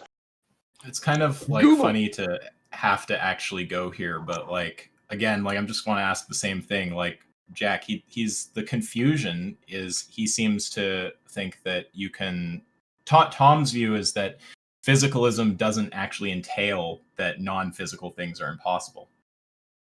That's correct. It does not entail they're impossible. It just says they're not the case. Not necessarily false. Physicalism, physical things. We're talking about mentality being physical. Yes, you fucking moron. So it's sorry. all Was that to me, Josh? Did I say something off there? I was just saying that you could say that there are non-physical things and not be a physicalist about mentality, right? That's the whole point. Physicalism is a thesis about mentality. Okay, I thought we were talking about the view that only physical things exist. In the universe, yeah. That's the view we're talking about. Discussion is about physicalism, not materialism. You can be a Platonist and a physicalist. Canadian Catholic, can you please mute him and keep him muted? Well, let's just mute Venus. That guy's fine. Like, why Oh, would you I mute didn't that know guy? that was Venus. Yeah, don't mute Venus. Wait, Sasha's Venus? No, I'm Venus. I mean, it just seems like if you say they're identical, and then you can show that they're possibly not identical, then they're not identical. What are you even saying? So again, I don't understand what you guys are understanding about this. It's really, really simple. Like everyone in my chat gets it like perfectly well. So it's possible idealism is true in a universe. Yes, that is possible. And in that universe, physicalism is impossible. Physicalism can't be in that universe because there's a non-physical thing. Yes. But there's no evidence that that is the case in our universe. So is this example you're using? No, in this example you're using where you say, if we have a physical system that can have some other fact there that is not a physical fact causing it to determine between two different addition and quaddition, yes, that universe is an idealistic universe. Granted, is there any reason to believe our universe has that property? No. I took your view to be that mental states are identical to some physical state. Yes. Everything in our universe is physical. Right, and if it's the idea that they're identical. Danny, hold on. What could be a reason to believe that? Just tell me what you think could be a reason to believe that. Believe what? That you said there's no reason to believe. That there's a mental fact of the matter, but no physical difference. What could be a reason to believe that? What do you? I'm saying that we have no reason to believe in anything other than physical facts in this universe. Yeah, what could be a reason? Testable predictions about mental facts. Like you say, if I believe mental facts are true, I'm going to predict the lottery numbers 10 straight times in a row. You get it right. That's a reason to believe in mental facts. Why couldn't that be physical? It could be physical, but it would be evidence for mentalism because you made the testable predictions. You get the credit. You don't need to invalidate all the alternatives for it to be evidence of one hypothesis. That's not how evidence works. I just wanted to ask TJump, like, what you mean by physical? Matter and motion, matter and energy, and nothing else. But what I was saying is, if you think mental events are identical to certain physical events, Yep, but then matter we and could motion. show you a world where they're distinguished, right? Where there's no mental event, but you have the same physical event, then how can we say that they're identical concepts? Well, I can grant that they're not physical in a different universe. I'm happy to grant that. I'm not saying it's logically necessary that mental events are physical. It is possible that they're not physical. I grant that. Okay, well, that means that they can't be identical. No, this has nothing to do with the analogy. I'd say they would be different in a different universe. Yes. So if they're in a non-physical universe, they have a non-physical thing. Right, but if I can have, look, if you're saying that mental event A or mental state A is identical to physical state A, right? And there can be physical state A without mental state A, right? Then that means that they're conceptually different. They can be different. That doesn't mean they are different. I really think the confusion here is obvious. Like, what has to be cleared up is whether it's logically possible on physicalism to have that kind of situation Jack described, where you have two possible worlds that are physically identical but differ in some other respect. TJump, do you mind if I say something real quick? Sure, go for it. Wait a second. Just because let's just keep it on the topic and try to pass it back to Jack, who is actually here to debate with, right? Well, I just want to say one thing that it's on the line of what you just asked. I think if TJump is granting that in some other universe that it's true that the physical facts undetermine something that he's committed that there's actually a fact of the matter about, and what he means by physicalism in that universe is the same thing that he means by physicalism in this universe. No, I'm saying physicalism the is relation should hold. is false in that universe. Physicalism would be false in that universe. It would have. I think we're just getting more complicated than we need to. I think that what's tripping TJump out is, and I think he'll even agree with me. Like TJump thinks that it's possible to have, or let's just put it this way, right? The disagreement is about whether it's logically possible for physicalism to be true and to have the kind of situation Jack described. No. It's if physicalism is true and there is only physical things, then what Jack describes cannot be the case. Well, that sounds a little different. You're saying that if physicalism is true, then it is logically impossible for there to be two possible worlds with same physical facts and some differing additional property? If physicalism is true and there is nothing but physical forces, then there is no idealism, no other set of systems. So yes, in that case, there would be no two ways to interpret the same set of data, essentially. Okay, wait. So if physicalism is true, then that is logically impossible, right? No. So if physicalism is true, that cannot occur. But to say it's logically impossible means it can't occur regardless of whether or not physicalism is true. Okay. So wait. So one second. So you're not. Well, 1 second. So you're not actually saying. Let's just be clear, because this is like the whole thing that seems to be the center of the disagreement, right? We want to understand if, given that physicalism is true, it's logically impossible to have the kind of situation Jack described. Yeah, if physicalism is true, then every system will be determined by some physical difference. Quaddition and addition will have a physical difference. Right. So you understand that if we say that if physicalism is true, it's logically impossible for there to be such a situation, and then you agree that such a situation is possible, then physicalism is false. No, so that's what the distinction is. It's like if physicalism is true, then this is contingently false. It's not not logically false, not necessarily false. So if physicalism is true, then this statement, that's the confusion you're making, is you keep jumping to this necessity of saying if physicalism is true, then it is necessarily the case that this statement is false. That's not the case. It's like if I said, if the Christian God exists, then it's necessarily the case that Zeus does not exist. That's false. The Christian God exists and Zeus can exist. There's no contradiction between those things. I think there was multiple ifs in my sentence, so it might have led to confusion. I'm saying if we grant this, okay, if we grant that if physicalism is true, that kind of situation is logically impossible. No, that's stop right there. That's where I object. No. If physical, I know that's where you object. That's what I've been trying to say for like minutes now, right? Just follow me for a sec, TJ. Right. If we were to say that's the case, okay, we grant that for a second. We say if physicalism is true, then it's logically impossible to have. No, I'm saying that's wrong. I'm saying it's not logically impossible. I know you are. I know you're saying it's not logically impossible. I'm trying to show you what Jack is doing. So for a second, go for it. Assume that's the case, okay? So if we were to grant, I don't think this is your view. I'm saying if we were to grant this, okay, if we were to grant that if physicalism is true, then the situation Jack described is impossible, then he can just modus tollens you, right? He can say, when you grant that situation is possible, you're saying physicalism is false. You understand that if all those things were said, that follows, right? If physicalism says it's logically impossible and it happens, then obviously physicalism would be false. Yes. Okay, and the disagreement then is just about that first premise, whether it's logically impossible on physicalism to have the kind of situation Jack described. Correct. It's not logically impossible. Right. That's the thing I've said many times. Let's pass it to Jack, and you can tell us why, in your view, it's logically impossible to have that kind of situation if physicalism is true.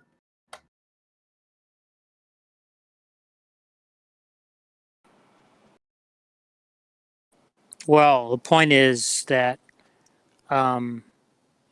what the point of the rule following consideration is showing is that whatever physical fact you appeal to, there's no actual logical bar to appealing to the same physical fact to attribute the same physical facts to establish that it was the deviant rule that was being followed, right? And so if that's actually logically possible, right, that just shows that the physical facts underdetermine the normative fact.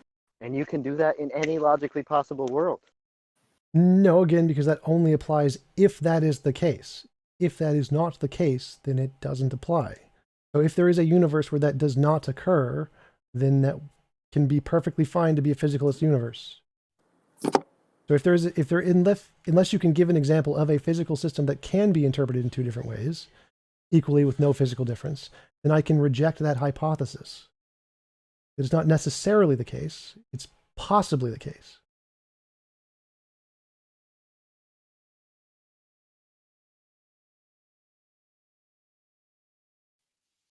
That it's possible, you're just conceding the argument. No, again, because possibility isn't necessity. I can grant there is a unicorn is possible in a universe. That does not mean I am granting a unicorn exists in our universe. It is possible to have a physical system that can be interpreted in two different ways, but I'm saying that does not occur in our universe. Jack, he doesn't understand why physicalism about mentality is a necessary thesis, right? Like, he doesn't understand that. No, I understand it perfectly. I'm just saying you're wrong. You're full of shit. Again, physicalism does not entail that it's necessary. Physicalism does not entail that what you said is logically impossible. No one in physicalism claims that. It is logically possible to have that and to have a non-physicalist system exist. It is logically possible for idealism to be true. I mean, wouldn't physical endeavors about it then just be purely empirical? So dumb. Empirical has nothing to do with logical possibility. Yeah, I'm just saying that, like, if this was the case, then, like, what would be the point of making any sort of argument for physicalism as people have attempted to? Like, wouldn't you just go on if this was the case, then yeah, we probably count that as evidence for but, like, idealism. why give conceptual arguments then? Like, I just don't see the point in it. What? Josh, is this right? Like, if TJump, if he's saying that there can be a physically identical world where the physical facts underdetermine the mental facts, that world is physically identical to this one. Therefore, if the physical facts underdetermine mental facts in that world, they underdetermine in this world because the world. No. I'm not saying that. Not at all. So I'm saying there are two different worlds. One is physical. One is idealistic. One is all nothing but matter and motion. One has idealistic stuff in it also. And in the idealistic universe, what you're saying is occurring. So you have a physical system in an idealistic universe where they're exactly the same and they're interpreted by a separate fact. And in our universe, that isn't the case. In our universe, there is always going to be a physical difference between quaddition and oddition. In the idealistic universe, there's not. They're going to be physically the same with an idealistic difference. Our universe, it's always going to be the same. They're always going to be different. What's the difference except X hypothesis? What?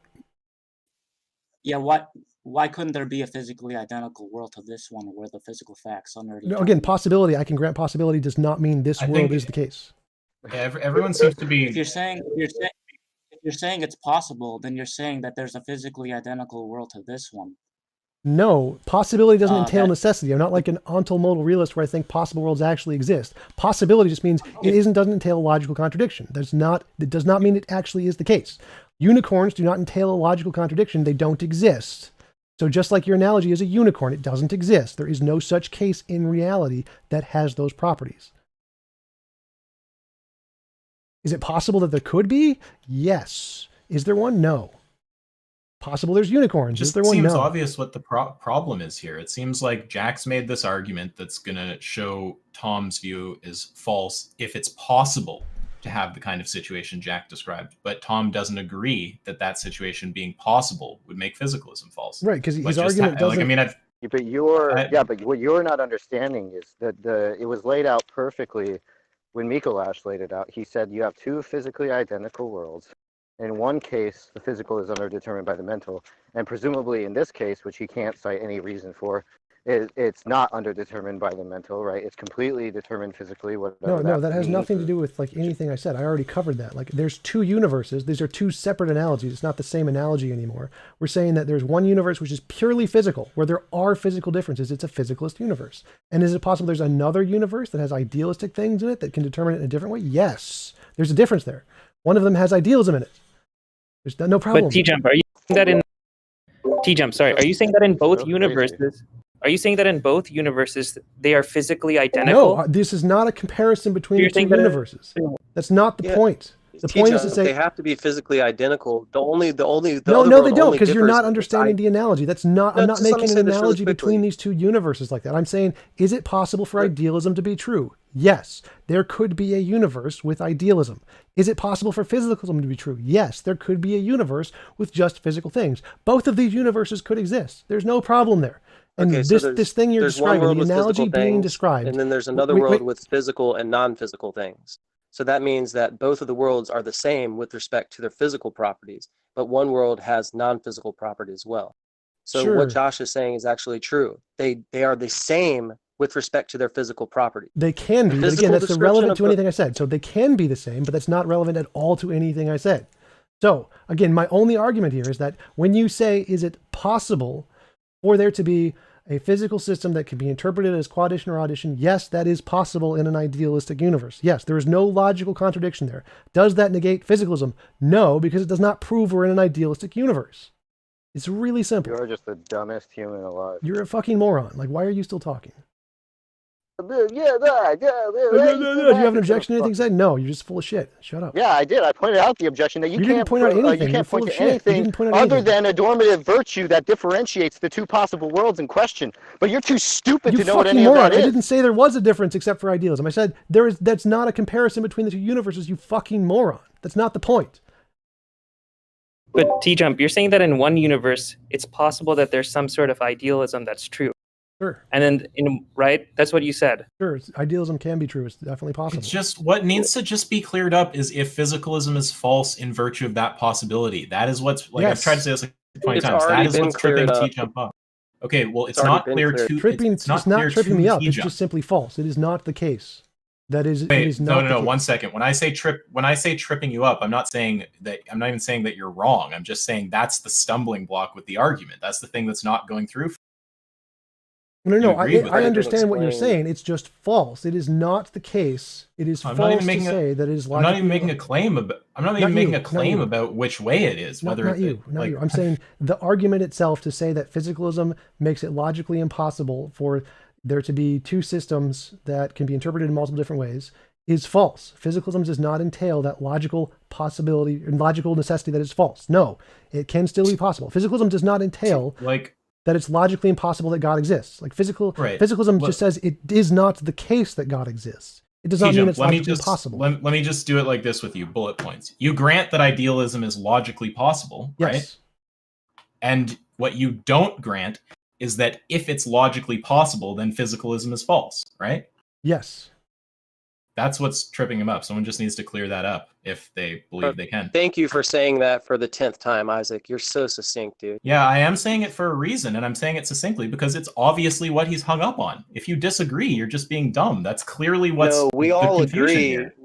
We all agree, but you just seemingly have to keep repeating it. Obviously not. Well, then maybe someone should like just really address that and clear that up, because I'm seeing a ton of people move on to later phases in the conversation without clearing up this fundamental thing. Right? Yeah, He'll agree with Jack's conclusion if it can just be established in TJump's mind that if physicalism is true, it's logically impossible for. Well, what do you think the point of what I was saying was doing? Right? I'm just saying that's what needs to. I'm just saying that's what needs to be clarified to T. Okay, well, that's what I was trying to clarify. Yeah, so I said that you can have two physically identical universes, which is this what he granted, and one in which idealism is true and one in which it's false, right? And there's nothing different about the two worlds besides the thing in question that's supposed to be justifying whether or not physicalism is true, right? If that's true, how does TJump know that we're in one universe rather than the other? What would be the difference? Because no physical facts would be any different, right? So it's just like, what the fuck is he talking about? So obviously he can't appeal to the physical facts. You fucking moron. Like, you don't understand anything we're even talking about. So again, if there's an idealistic universe, the difference is going to be it has an idealistic thing in it. If there's an idealistic universe, it has an idealistic thing in it. The difference is that there's a difference, Isaac. How about that? The difference is that there's a difference, idiot. Isaac. You're not understanding anything of even the topic. One second. Why are you addressing me? I'm not sorry. I'm not talking right now.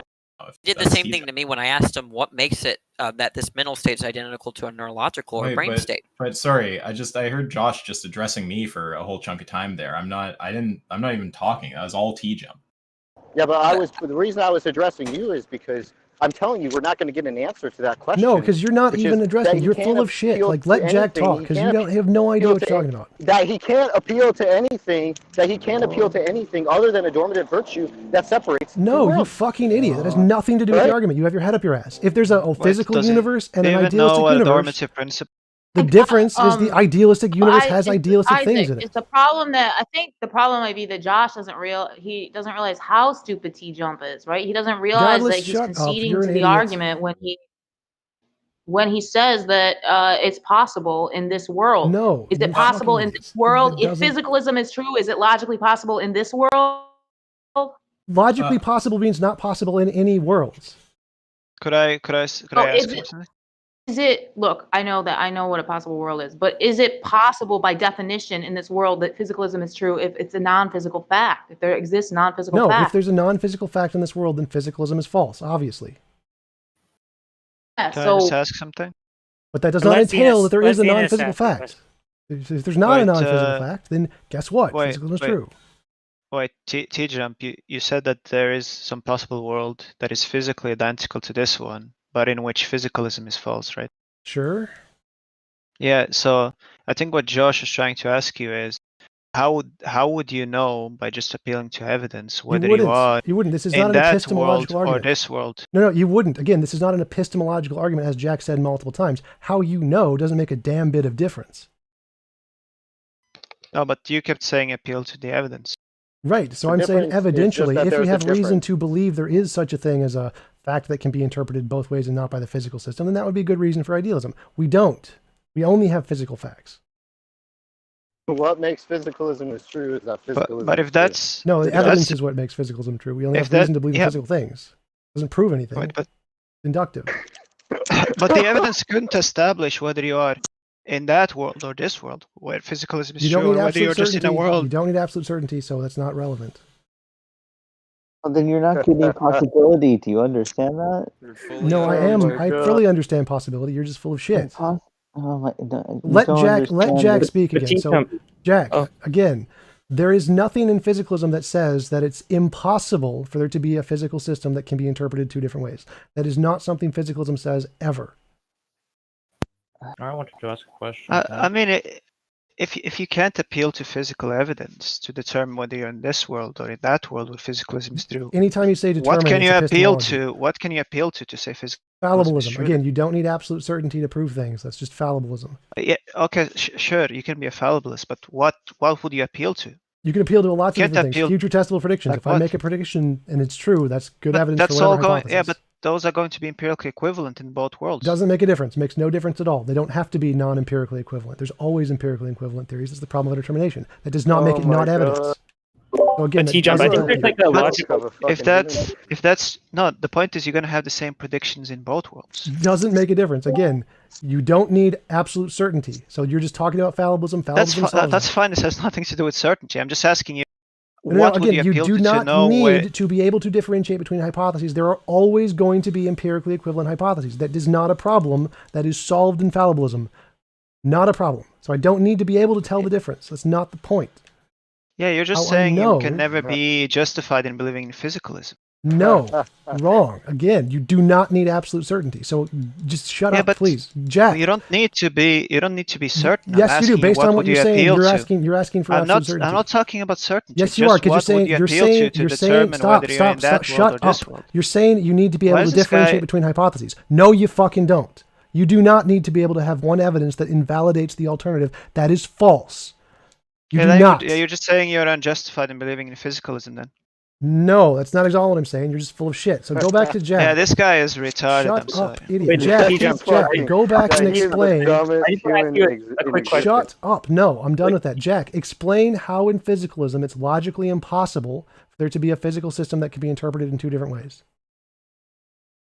Well, I mean, the point is that if you're granting that it's logically possible to appeal to the same physical facts in support of both attributions, then you're just conceding the underdetermination. Yeah, the problem of underdetermination is a real thing in all of science. I can grant that, but how does that logically necessitate that physicalism is false?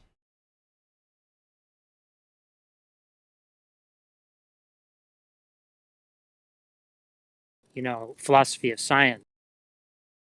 You cut out. You cut out. I couldn't hear you. You said philosophy. Talking about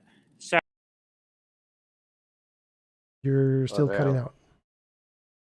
Sorry, I'm not talking about underdetermination with respect to two scientific theories, right? I'm saying that the very same physical fact, if you concede that the very same physical facts, right, that are supposed to be what grounds the attribution of one of the intention to follow one rule, right?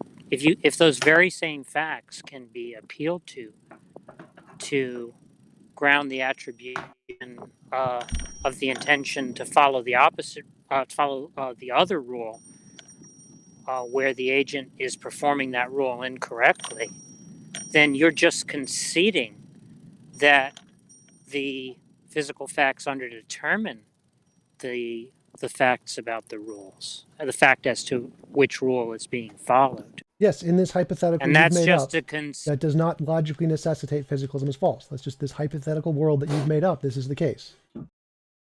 No, but you're conceding that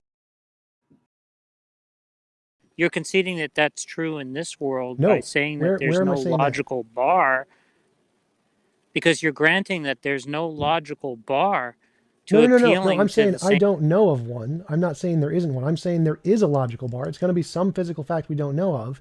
I don't know what the physical fact is. There is in this universe going to be a bar. I don't think you understand what I mean by a logical bar. Okay, what do you mean by a The point logical is bar? there's actual logical. What I mean is there's no logical contradiction involved in appealing to the same set of physical facts. I can grant that. There's no logical contradiction in unicorns that doesn't negate a non-unicorn universe. So how does that negate logically that physicalism is false? Because the point is that what the underdetermination thesis is, right, is the thesis that the physical facts underdetermine the normative facts. Right, so that's the claim. The claim is that in our universe, the physical facts underdetermine the normative facts. That is the claim, is that in our universe, this is the case.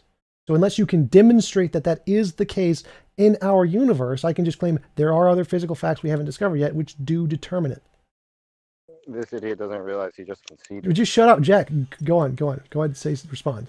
You see, the rule following argument is an argument about all possible worlds. Okay. Right? It's basically saying that in every possible world, you can always appeal to the same physical facts, right? Right. To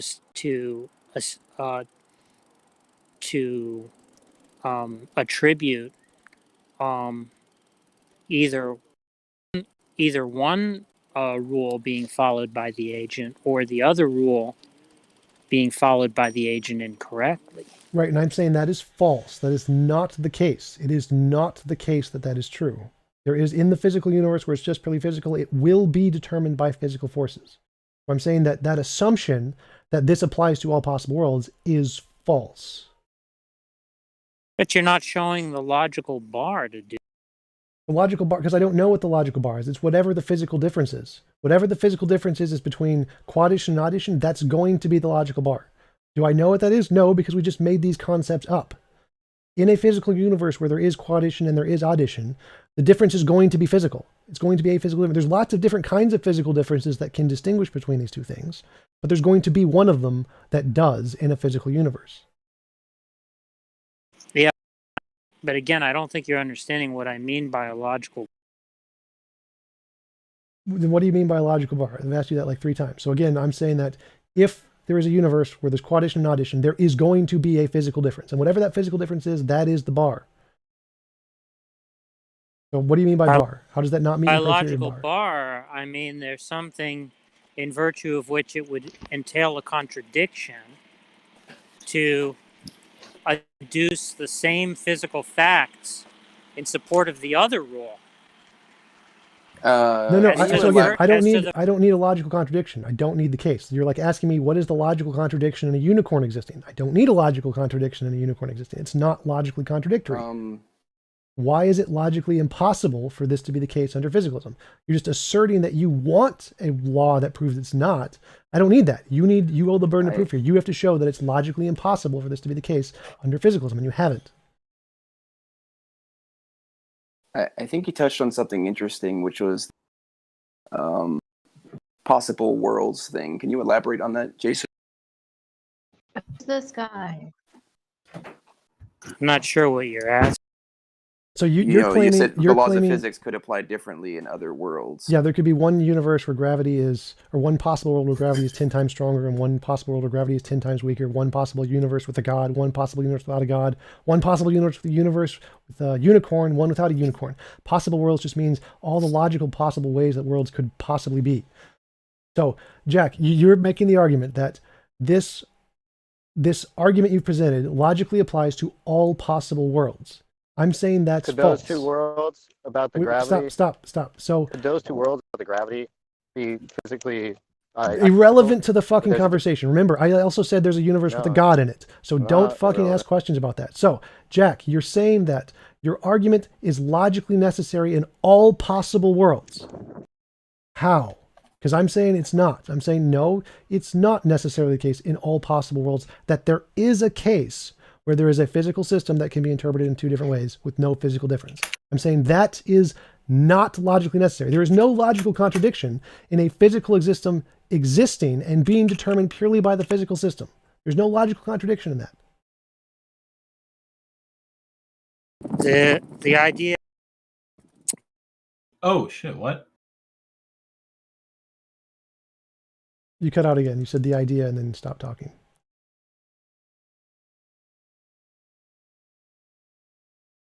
Jack, you still there? Hope we didn't fall down on this one. Got disconnected. Okay, you back? The idea is that, the idea is that, that if it's possible to have the same if it's possible to have the identical physical facts and still have a difference with respect to the normative facts, that the underdetermination thesis is true. Yeah, because the underdetermination thesis is a thesis about possibility. Right. So I can grant that's possible in a possible universe, but how does it entail that is true about our universe? But if the underdetermination thesis is true, that just entails that physicalism is false. No. For the underdetermination thesis to be true, there needs to be a physical system that can be interpreted in two different ways that isn't determined by physical differences. Unless you can prove that is the case, then it isn't true. It's only possible. That's what you granted, you idiot. No. The possibility does not prove necessity, you idiots. Possible unicorns exist does not prove unicorns exist. So again, you have to show, shut up. So Jack, you have to show how exactly the possibility that there could be an idealistic universe proves necessity that physicalism is false. Because you haven't done that. You've just said it's possible there is an idealistic universe. Yes, there is. Does that prove physicalism false? No. It does not prove this universe has that property. You've listed a property. You've said this is a property that applies to all possible worlds. And I'm saying no, that property does not exist in this universe. It can exist in other universes. It doesn't exist in this one.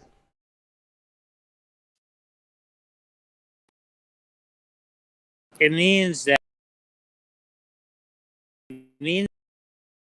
You're cutting out. I can't hear you. It means that there's like a fundamental incongruity between the physical facts and the normative facts. Only if it's true. Only if it is the case that there is a set of physical facts that can be interpreted in two different ways. If there is a set of physical facts that can be interpreted two different ways, then there is an incongruity. If it is not the case that there is a set of physical facts that can be interpreted in two different ways, then there is no incongruity. You've granted that there can be the same physical facts. Can be, yes. Different normative facts. Can be is the case. There can be unicorns does not prove there is unicorns. You're making the same argument that The same mistake Plantinga does with his argument from modal ontology, modal ontological argument that from possibility equals necessity. Not the case. It is possible to have an idealistic universe. It is not necessarily the case that all universes have this property you're describing. Whether unicorns exist or not is a contingent thesis. Right, right? I'm saying the so is yours. The underdetermination thesis is a necessary. No, I'm saying that's false. I'm saying that's just a bald assertion. I'm saying it is definitely a contingent thesis.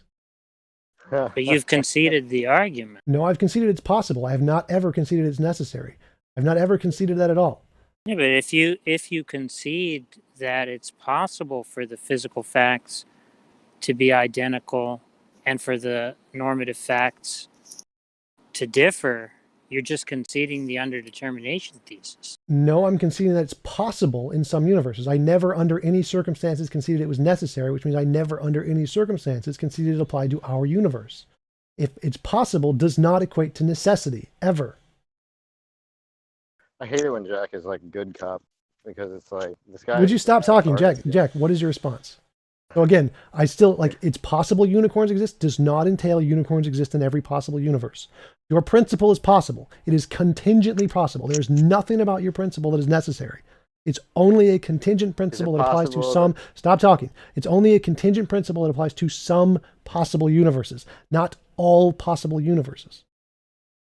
Is it possible? No, Jack, I'm done talking to you guys. You guys are all idiots. Jack, what is your response? And in the Stop, Jack. That world is Jack. identical.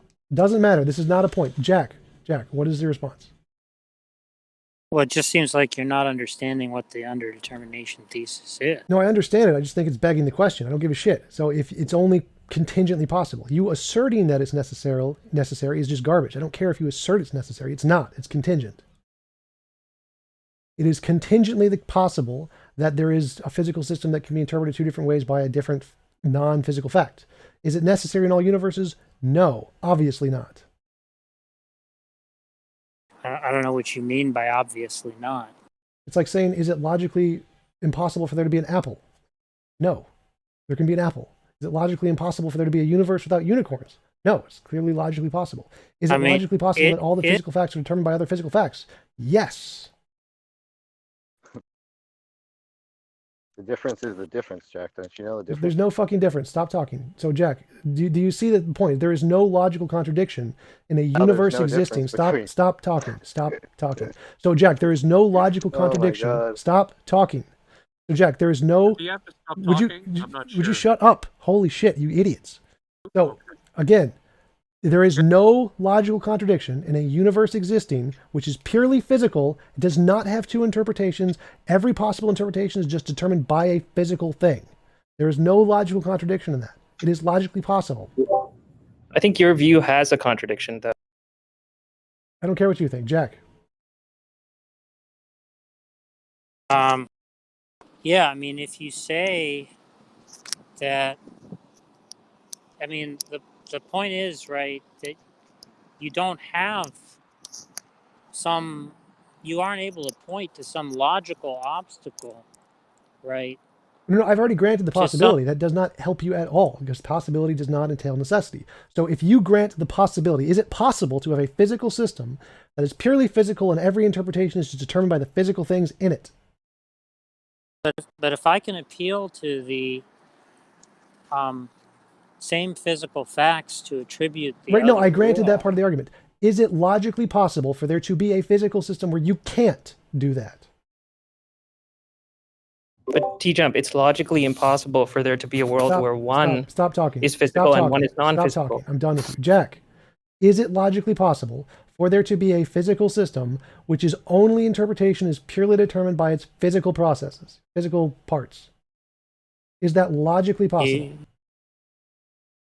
Are you asking, is it logically possible for the physical facts to not underdetermine the normative?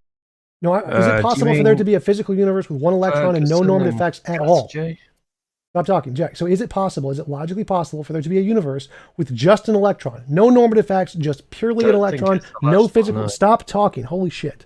So is it possible, is it possible, is it possible for there to be a physical universe with nothing but an electron, no normative facts at all?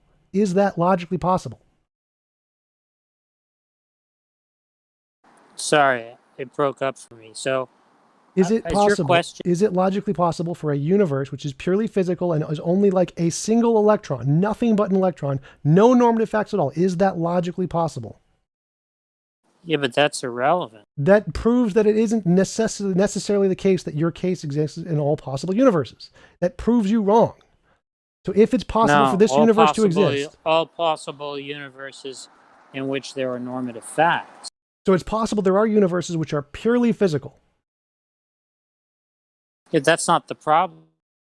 Wait, no, remember. So again, you're saying if physicalism is true, then it is logically impossible for it to be the case that there is a physical system that can be interpreted in two different ways. If you grant it's logically possible for there to be a physical system of a universe with one electron that doesn't have this problem, then it isn't logically impossible. Sorry, that broke up for me. Yeah, the issue is that if there are normative facts, right, in every possible world in which there are normative facts, the physical facts will underdetermine them. No. So that part I reject. So just stick with the universe with one electron. There's a universe with one electron. It's purely physical, no normative facts in it. Is it logically contradictory for that universe to exist? Yeah, but that's irrelevant. No, that's exactly my point, because you keep arguing that under physicalism, it is logically impossible for your description to be the case. Like, What I'm for that to saying be the is- case, that means there can be no possible world. Stop talking. Yeah, but Stop talking. Stop talking. Let me just explain this really quick. Stop. So your You're argument repeating entails, yourself. Let me just- stop. I'm not going to listen to you. Stop. So your Okay, argument, well, stop. you should listen to smarter people. Stop. Again, so Jack, your argument entails that all possible worlds cannot ever have this be the case. It is logically impossible in all possible worlds that there is a physical system that cannot be interpreted in two different ways. Stop. So if it is not logically impossible, then it is only possibly the case, not necessarily the case. That means that physicalism does not entail that it is logically impossible for there to be a physical system that can be interpreted two different ways. That proves your argument wrong. It is not logically impossible under physicalism. What the conclusion of the argument is that in every possible world in which there are normative facts, those normative facts will be underdetermined by the physical facts. Right, I'm saying that's false. They're all going to be determined by physical facts. Like, you have not presented a single normative claim that can't be determined by a physical fact. Well, you conceded the point, though. No, again, I've proven you false.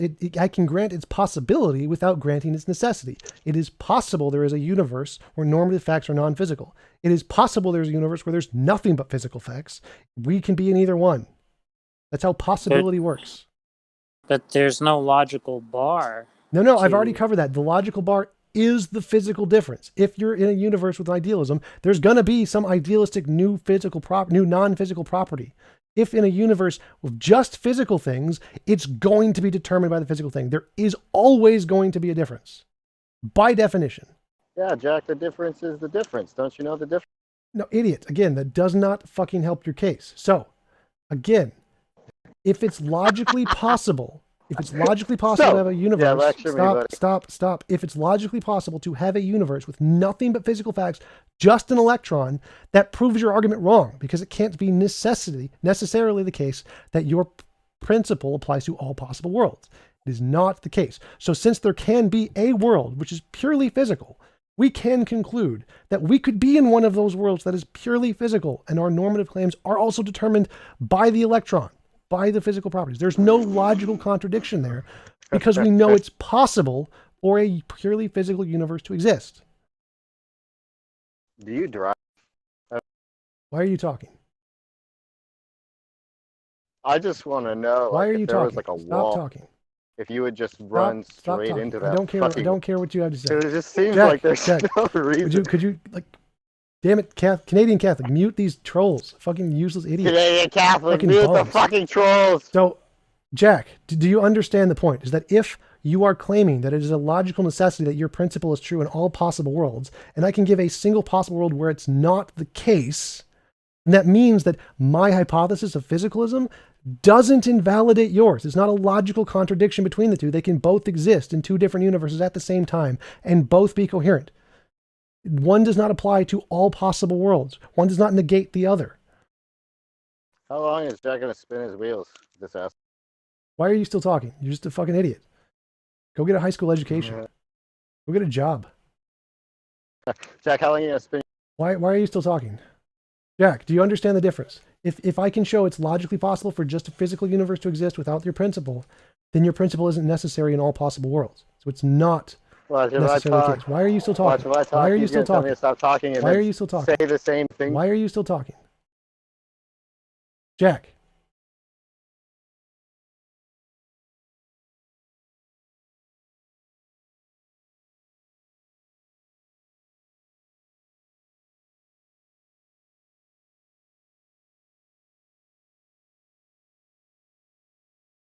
So again, all I've heard is that it's possible that this is the case. That's easy. It means nothing. Doesn't mean it's necessarily the case. It can be possible that other things are the case, and that defeats your argument. But he already said that it was a Physical contingent facts. fact.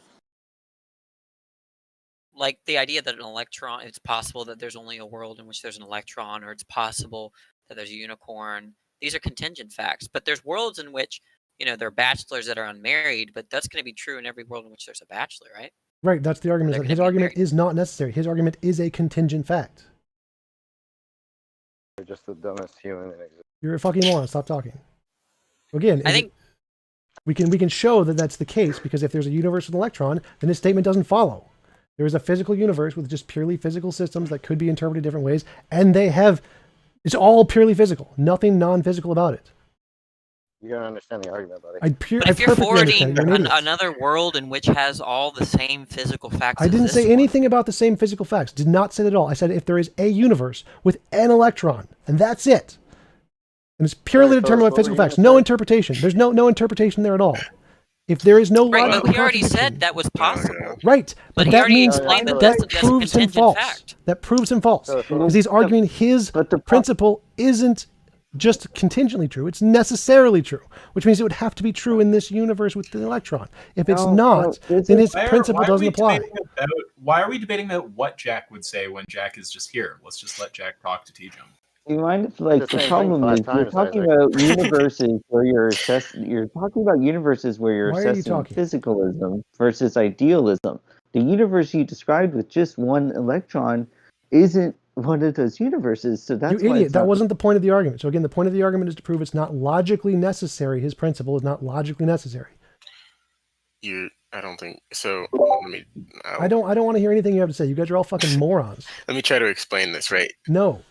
I haven't talked to you. I haven't talked to you yet. So, but look, what he's saying is logically necessary is not that in every world in which there are physical objects, there are normative objects or normative properties, right? What he's saying is that when you bring up the thing about there being an electron or whatever, right? He's saying he's willing to grant that that's possible insofar as you agree that that world is such that there aren't normative properties, right? His point is that if you want to say that there are physical objects, right, and there are normative properties, those normative properties are going to be underdetermined by the physical properties, right? Now, if there's worlds in which there's physical properties, but there's no normative properties, he's saying, he's agreeing that that's possible, but that's not what he's saying is necessary. He's saying if there are worlds in which there are physical and normative properties, then the normative properties will be underdetermined by the physical properties. Right, and I'm saying he's begging the question, assuming that's the case, because he has presented no normative facts that can't be determined by physical systems. His argument has nothing to do with that. It's just simply saying if there is a physical system that can be interpreted in two different ways, assuming normative, then that disproves physicalism. So I can say there is no such system in this world. Is it possible? Yes. Is it in this world? No. So again, that fails completely, because if there is possible for a universe with an electron without this case, then all the things, including the normative things, could be built on by just electrons. The normative claims could be determined by electrons, and then we just have a universe of physicalism without this property.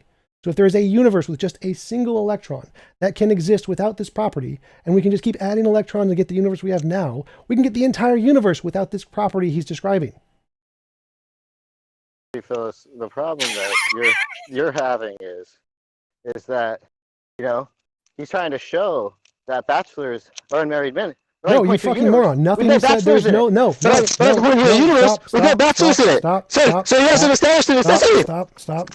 So again, there's no logical contradiction in anything I just said. There is no logical contradiction in a universe with normative claims and just being electrons existing. That is not a logical contradiction, proving his statement false.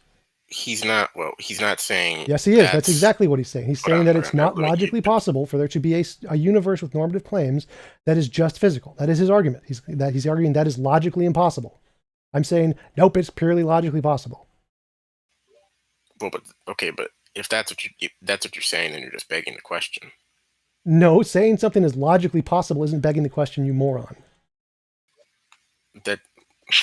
No. I'm saying you're begging the question against his argument. You're a fucking moron. I'm saying you're begging the question against his argument. That's what his argument is doing. No, again, it's not. His argument is begging the question because it's assuming that that is necessarily the case in all possible worlds, which is not the case. But that's why I made the distinction, right, that I did earlier, right? He's saying there's a world in which it's possible that there's just an electron, right? I already just repeated everything you just said. Is it possible for there to be a universe with normative claims that is purely physical? His answer is no. His answer is that is a logical impossibility. I'm saying obviously fucking not. That's stupid. It is definitely logically possible, and I described how it's logically possible. Well, how is it logically possible? Just like with the brain example where I described how two brain states can be talking about the math things, the algebra, arithmetic, or whatever the other one was, the Q one. It's possible because the physical determination doesn't come from that particular brain set. It comes from a different change in somewhere else in the system. It's still determined by someone else in the system. By asserting it. That's how he showed it, by asserting it, Phyllis. What don't you get? Yeah, you're a fucking moron. That's how logical possibility works. If I can assert it, I'm not in a contradiction. It's possible, dumbass. Yeah, that's a logical possibility works. Good job, dumbass. So again, there is no logical contradiction in a universe with normative claims existing that is purely physical. That is not a logical contradiction, proving his argument false. Game over.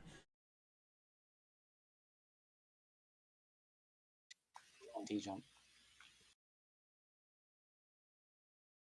I have a question for Josh. How long have you been doing this? 2.5 hours. I'm starting to get bored. Can somebody go in for the kill so can we end it? Come on. I crushed all you guys. You guys are fucking morons. This is a really obvious example that just proves you wrong. Finish it off? I'm about to finish it off right now because you guys just got destroyed for like 3 hours because you're fucking morons. It's obviously the case. There is no logical contradiction. There's no logical contradiction in a world existing that is purely physical and has normative claims. Perfectly fine. No logical contradiction there whatsoever. So again, that proves his argument false because his argument entails that would be a logical contradiction, and it's not. Thank you, and good night.